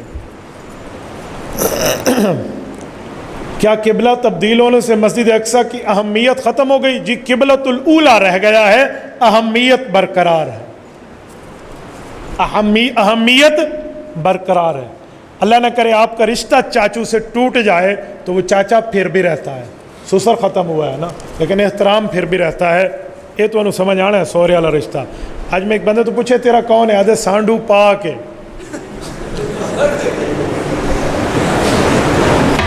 ٹھیک ہے، آپ اونچی آواز میں جنازہ کیوں نہیں پڑھتے؟ بعض لوگوں کو آتا بھی نہیں ہے۔ میں سنا دوں، ہم پہلی تکبیر کرتے ہیں اللہ اکبر، سبحانک اللہم و بحمدک و تبارک اسمک و تعالی جدک و جل ثناؤک و لا الہ غیرک۔ یہ لکھا ہوا ہے مسند الفردوس دہلمی کی حدیث میں۔ اس کے بعد ہم درود ابراہیمی پڑھتے ہیں، یہ صحیح بخاری میں لکھا ہوا ہے۔ اس کے بعد ہم اللہم اغفر لحینا و میتنا و شاہدنا و غائبنا و صغیرنا و کبیرنا و ذکرنا و انسانا اللہم من احییتہ منا فاحی الاسلام و من توفیتہ منا فتوفہ الایمان پڑھتے ہیں۔ ومن توفیتہ منا فتوفہ، یہ پڑھتے ہیں۔ یہ مستدرک حاکم میں حضرت ابو ہریرہ کی روایت لکھی ہے۔ مجھے تو جنازہ آتا ہے، پھر میں ایسا کیوں پڑھتا ہوں؟ بچی کام پڑھتے ہیں اللہم اجعل حالنا فرطا واجعل حالنا اجرا وذخرا واجعل حالنا شافعۃ ومشفعۃ۔ بچے کام پڑھتے ہیں اللہم اجعل حولنا فرطا واجعل حولنا اجرا وذخرا واجعل حولنا شافعا ومشفعۃ۔ مجھے تو نابالغ بچی، بچے اور بڑے سب کا آتا ہے۔ آپ لوگ کہیں گے ہیجڑے کا جنازہ کون سا ہے؟ کہو گے نا اللہ نے مرد عورت کا رکھا اس لیے یہ کہتا کہ ہیجڑے کا بھی وہی ہو۔ یہ ذہن میں رکھنا، ہیجڑے کوئی علیحدہ نہیں ہے۔ تو ہم پھر ایسا کیوں پڑھتے ہیں؟ بابا نماز جنازہ دعا ہے، اور صحیح بخاری جلد نمبر 1 صفحہ نمبر 110 پہ لکھا ہے قال عطا آمین دعا، آمین بھی دعا ہے، جنازہ بھی دعا ہے۔ اور قرآن میں لکھا ہے ادعوا ربکم تضرعا وخفیا، دعا آہستہ مانگو تو زیادہ بہتر ہے۔ اسی لیے ہم قرآن پہ بھی عمل کرتے ہیں، حدیث پہ بھی عمل کرتے ہیں۔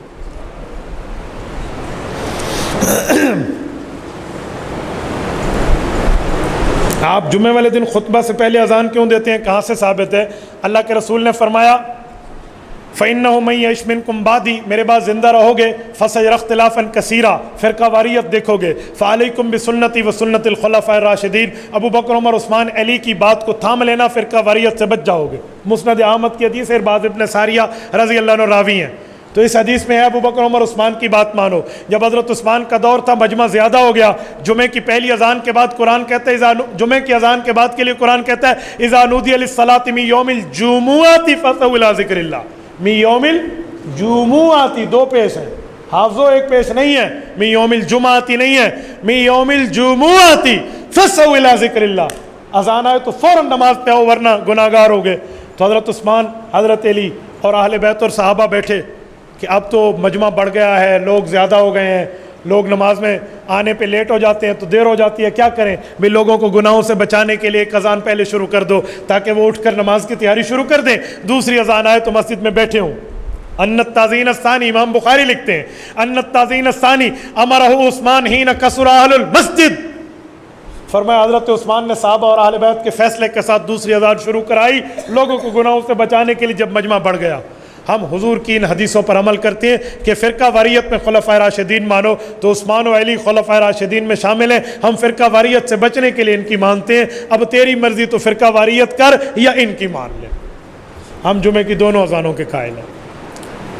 انجینئر علی مرزا کے بارے میں فرمائیں، بابا وہ انجینئر ہے، وہ عالم دین نہیں ہے، اسی لیے کبھی صحابہ کو، کبھی اہل بیت کو، کبھی ائمہ کو، کبھی تابعین کو، کبھی علماء و فقہاء کو کیا سے کیا باتیں شروع کر دیتے ہیں۔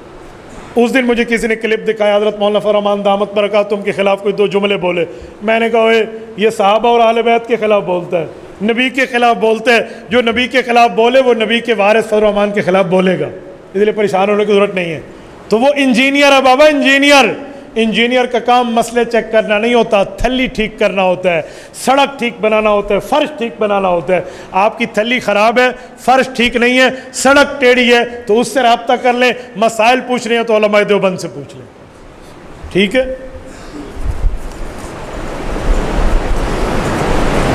انفرادی نماز کے بارے میں بتائیے، قادیانیوں کے ساتھ جو لوگ تعلق رکھتے ہیں ان کے 2 سوال ہیں، سبحان اللہ۔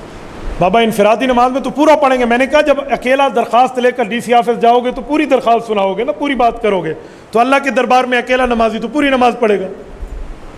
اور قادیانیوں سے تعلق کسی قسم کا تعلق جائز نہیں ہے۔ دشمن رسول سے کیا تعلق رکھنا ہے؟ کل قیامت میں رسول اللہ سے سفارش لینا کس منہ سے آؤ گے یار؟ کوئی تعلق نہیں ہے قادیانیوں سے۔ دونوں ہاتھوں سے سلام کیوں لیتے ہو؟ بعض لوگ کہتے ہیں ایک ہاتھ سے کریں، ایک ہاتھ سے نہ کریں۔ حدیث پاک میں ہے، جامع ترمذی کی حدیث ہے، اللہ کے رسول نے فرمایا کہ جب 2 مسلمان ملتے ہیں اور اس کے بعد ہاتھ ملاتے ہیں، غفر لہما قبل ان یفترقا، اللہ ان کے گناہوں کو معاف فرما دیتے ہیں، ابھی یہ جدا نہیں ہوتے۔ تو ہم کہتے ہیں دونوں ہاتھ ملائیں تاکہ دونوں ہاتھ کے گناہ معاف ہو جائیں۔ تو جس نے ایک ہاتھ کے گناہ باقی رکھنے ہیں اب اس کی مرضی ہے۔ باقی امام بخاری رحمۃ اللہ علیہ نے صحیح بخاری میں لکھا ہے، صافہ حماد بن زید ابن المبارک بیدیہ، فرمایا ہمارے اکابر کا طریقہ یہ ہے کہ 2 ہاتھ سے سلام کیا جائے، تو ہم دونوں ہاتھ سے سلام کے قائل ہیں۔ دونوں ہاتھ کے گناہ بھی معاف کراتے ہیں اور دونوں ہاتھ کے سلام بھی۔ جو جرابوں پہ مسح کرتے ہیں شرعی حوالہ جو کرتے ہیں حوالہ ان سے لیں، میں تو عام جرابوں پہ مسح کا قائل ہی نہیں ہوں، تو میں تو قائل ہی نہیں ہوں، اس لیے مانتا ہی نہیں ہوں۔ جو مانتا نہیں تو دلیل میں کسی اور دے دے، میں کھوتی نو ہاتھ لائے، سبحان اللہ۔ مجھ سے میری دلیل پوچھا یار، ایک بندے نے اس دن مجھے کہا یہ علی ولی اللہ وسیع رسول اللہ خلیفۃ بلا فاضل کلمہ میں پڑھنے کی کیا دلیل ہے؟ میں کہ میں تو پڑھدا نہ، جڑا پڑھ دے دلیل اس تو لے، میرے تو لیندا پہ، سبحان اللہ۔ جماعت کے اندر کندھے سے کندھا ملانا، پاؤں سے پاؤں ملانا، اس بارے میں کیا حکم ہے؟ کندھے سے کندھا ملانا ممکن ہے، پاؤں سے پاؤں نہیں ملایا جا سکتا۔ ٹخنے ملانے میں پاؤں سے پاؤں ٹیڑھا ہو جائے گا۔ پاؤں سے پاؤں ملانے کا معنی ہے صف سیدھی کریں، تو کندھے سے کندھے کو دیکھ کر آپ صف سیدھی کر سکتے ہیں۔ اقامت کے الفاظ ڈبل کیوں ہیں، 2 دفعہ کیوں ہیں؟ اسی لیے کہ ان الاذان والاقامت مثنا مثنا، حدیث پاک ہے طبرانی میں، ابن عمر رضی اللہ عنہ فرماتے ہیں اللہ کے رسول سے اذان بھی ڈبل ثابت ہے، اقامت بھی ڈبل ثابت ہے۔ عقیقہ 7 دن کے اندر کیا جائے، بعد میں کیا جا سکتا ہے، مسنون دن تو 7 ہیں، بعد میں کرو تو انگلی کٹوا کے شہیدوں میں نام لکھا جائے گا، مصیبتیں ٹل جائیں گی، لیکن مسنون 7 دن ہے۔ بعض لوگ کہتے ہیں امام کے پیچھے سورۃ فاتحہ نہ پڑھیں تو نماز نہیں ہوتی۔ امام کے پیچھے سورۃ فاتحہ نہ پڑھیں تو نماز نہیں ہوتی کہ لفظ سے کوئی حدیث نہیں ہے، بلکہ امام کے پیچھے نماز میں قرآن نہ پڑھو۔ صحیح مسلم جلد اول صفحہ 178 کی روایت میں آپ کے سامنے پڑھ کے دے چکا ہوں، اللہ کے رسول نے فرمایا انما جعل الامام لیتم بہ، امام بنایا جاتا ہے اس کی بات مانو۔ فاذا کبر فکبروا، وہ تکبیر پڑھے تم تکبیر کہو۔ واذا قال غیر المغضوب علیہم ولا الضالین، جب وہ اکیلا سورۃ فاتحہ پڑھے فقولوا آمین، تو تم آمین کہو۔ واذا قرأ، جب وہ قرآن پڑھے فانصتوا، تم چپ کر جاؤ۔ تو یہ اللہ کے رسول نے یہ فرمایا ہے، صحیح مسلم کی صحیح حدیث میں نے آپ کے سامنے پڑھ دی ہے۔ اللہ کے نبی اسی قبر مبارک میں زندہ ہیں، بعض لوگ اس کو شرک کہتے ہیں، جی ہاں کوئی اور قبر بھی ہے دنیا میں؟ وہ ایران کے رافضی آئے تھے رسول اللہ صلی اللہ علیہ وسلم کی قبر کی بے حرمتی کے لیے، تمہارا نظریہ تو ان سے بھی غلط ہے، وہ جانتے تھے حضور کی قبر مدینہ میں اور تم حضور کی قبر کہیں اور سمجھ رہے ہو یار۔ اپنی قبر، اپنی اسی مدینہ والی قبر پہ زندہ ہے، کوئی 2 قبریں ہوتی ہیں؟ بابا اسی قبر پہ زندہ ہے۔ حدیث پاک ہے صحیح مسلم جلد نمبر 2 صفحہ نمبر 268 کتاب الفضائل باب فضائل موسیٰ، حضرت انس بن مالک رضی اللہ عنہ کی حدیث ہے، اللہ کے رسول نے فرمایا مررت علی موسیٰ لیلۃ اسری بی عند الکثیب الاحمر وهو قائم یصلی فی قبری، معراج کی رات میں موسیٰ علیہ السلام سے قبر سے گزرا، وہ قبر میں کھڑے ہو کر نماز پڑھ رہے تھے اور ساتھ سرخ ٹیلا بھی تھا۔ ایک بندے نے کہا یہ آسمانی قبر ہے، میں نے کہا لکھا ہوا ہے سرخ ٹیلا بھی تھا، ٹیلے آسمان پہ تیرے ابا جی نے بنائے ہیں۔ حضور پاک کی صحیح حدیث ہے 2455 نمبر کی، اب مسند ابی یعلا جلد نمبر 6 صفحہ نمبر 135 کی روایت ہے۔ حضرت انس بن مالک فرماتے ہیں اللہ کے رسول نے فرمایا الانبیاء احیاء فی قبورہم یصلون، انبیاء اپنی قبروں میں زندہ اور نماز پڑھتے ہیں۔ لہٰذا عقیدہ حیات النبی علماء حق علماء دیوبند کا مذہب ہے، ہم اس کو مانتے ہیں۔ آپ کو اللہ مدینہ منورہ لے جائے، اللہ آپ کی برکت سے ہمیں بھی لے جائے۔ رسول اللہ کے روزے پر حضور کی حیات لکھی ہوئی ہے، دروازے کا نام ہے باب السلام۔ ہر دروازے کا نام باب السلام کیوں نہیں ہے؟ ہر جگہ سے اللہ پہنچا دیتا ہے، لیکن ادھر باب السلام ہے کہ سلام کے لیے ادھر سے جاؤ، اور پھر رسول اللہ کی قبر پہ ٹھہرو تو ادھر ایک ستون ہے ادھر ایک ستون ہے۔ جو بندے جا چکے ہیں وہ جانتے ہیں، ادھر ستون پہ 2 شعر ہیں ادھر ستون پہ 2 شعر ہیں۔ دائیں پہ لکھے ہیں یا خیر من دفنت بالقاء اعظمہ فطاب من طیبہن القاء ولکم، بائیں پہ لکھا ہے نفس الفداء لقبر انت ساکنہ فیہ العفاف وفیہ الجود والکرم۔ 4 کے ترجمے کسی اور موقع پہ میں محل استشہاد کا تیسرا ترجمہ کرنے لگا ہوں۔ نفس الفداء لقبر انت ساکنہ، میری جان قربان اس قبر میں جس میں آپ زندہ ہیں۔ ساکن ہے، ساکت نہیں ہے، نون سے ہے سکنا، سکنا فلاں، سکنا کا معنی ہوتے رہنے والا، ساکن سکنا، سکنا یہ زندہ کے لیے، فلاح سکنا ولاح نفقہ زندہ بیوی کے لیے، سکنا مردہ بیوی کے لیے نہیں ہے۔ انت ساکن ہو، اس قبر میں آپ ساکن ہیں یعنی زندہ سلامت ہے۔ آپ کو کوئی کہے گا حضور کے روزے پہ کوئی شعر لکھا ہونا دلیل ہے، آپ کہیں گے جی ہاں دلیل ہے۔ موطا امام مالک کتاب الصلاۃ باب جامع الصلاۃ، حضرت ابو ہریرہ کی روایت موجود ہے، اللہ کے رسول نے فرمایا اللہم لا تجعل قبری وثنا یعبد، اللہ میری قبر پہ شرک نہ ہو۔ حضور کی دعا قبول ہے۔ شرکی عقیدہ رسول اللہ کی قبر پہ نہیں لکھا جاتا، عقیدہ حیات لکھا ہوا ہے تو یہ عین ایمان کا عقیدہ ہے۔ ٹھیک ہے، آپ حیات النبی پر سبق رکھ لیں، میں انشاءاللہ قرآن کی آیات بھی پڑھ لوں گا اور حدیث پاک بھی سنا دوں گا۔ جنازہ کے بعد دعا کیوں نہیں مانگتے؟ ہم تو جنازہ کے بعد دعا مانگتے ہیں، آپ کو کس نے کہا ہم نہیں مانگتے؟ لیکن ہم وہ مانگتے ہیں جو سنت والی ہے۔ جنازے کے بعد جو دعا حضور نے مانگی ہے وہ قبر پہ جا کے مانگی ہے، سلام کے فوراً بعد نہیں مانگی۔ اگر سلام کے فوراً بعد حضور پاک نے مانگی ہے تو آپ دکھا دیں، آپ نہیں دکھا سکتے کیونکہ حضور نے مانگی نہیں ہے، تو قبر والی ہم مانگتے ہیں جو قبر پہ حضور پاک نے مانگی ہے۔ رفع دین کیوں نہیں کرتے آپ؟ اللہ کے نبی سے ثابت ہے۔ آپ سجدوں میں رفع دین کیوں نہیں کرتے؟ اللہ کے نبی سے ثابت ہے۔ جو جواب آپ کا وہ میرا۔ آپ کہیں گے منع ہو گیا تو یہ بھی منع ہو گیا تھا۔ اس کو جو اللہ کے رسول نے خیل شمس فرمایا ہے، یہ جو میں آپ کے سامنے حدیث صحیح مسلم جلد نمبر 1 صفحہ 181 کی پڑھ چکا ہوں، یہ کہاں جائے گا؟ میرے بھائی نے میرے خیال میں پرچی حدیث سننے سے پہلے لکھی ہے یا لیٹ آیا ہے، 2 میں سے ایک ہو سکتا ہے۔ ہمارے کچھ لوگ جلدی جمعہ پڑھنے کے لیے بھی وہی ہے، بابا کسی غیر مذہب والے کے پیچھے میں جمعے کی اجازت نہیں دیتا، اپنے امام کے پیچھے نماز پڑھو۔ ٹھیک ہے، کام پورا ہو گیا یا کوئی ادھورا ہے؟ اور لقمان کتنے ٹھیک ہو گیا بیٹا؟ ناراض تھے نہیں؟ اللہ تعالیٰ آپ کو اور ہمیں صراط مستقیم عطا فرمائے۔ اقول قولی ھذا واستغفر اللہ وآخر دعوانا ان الحمد للہ رب العالمین۔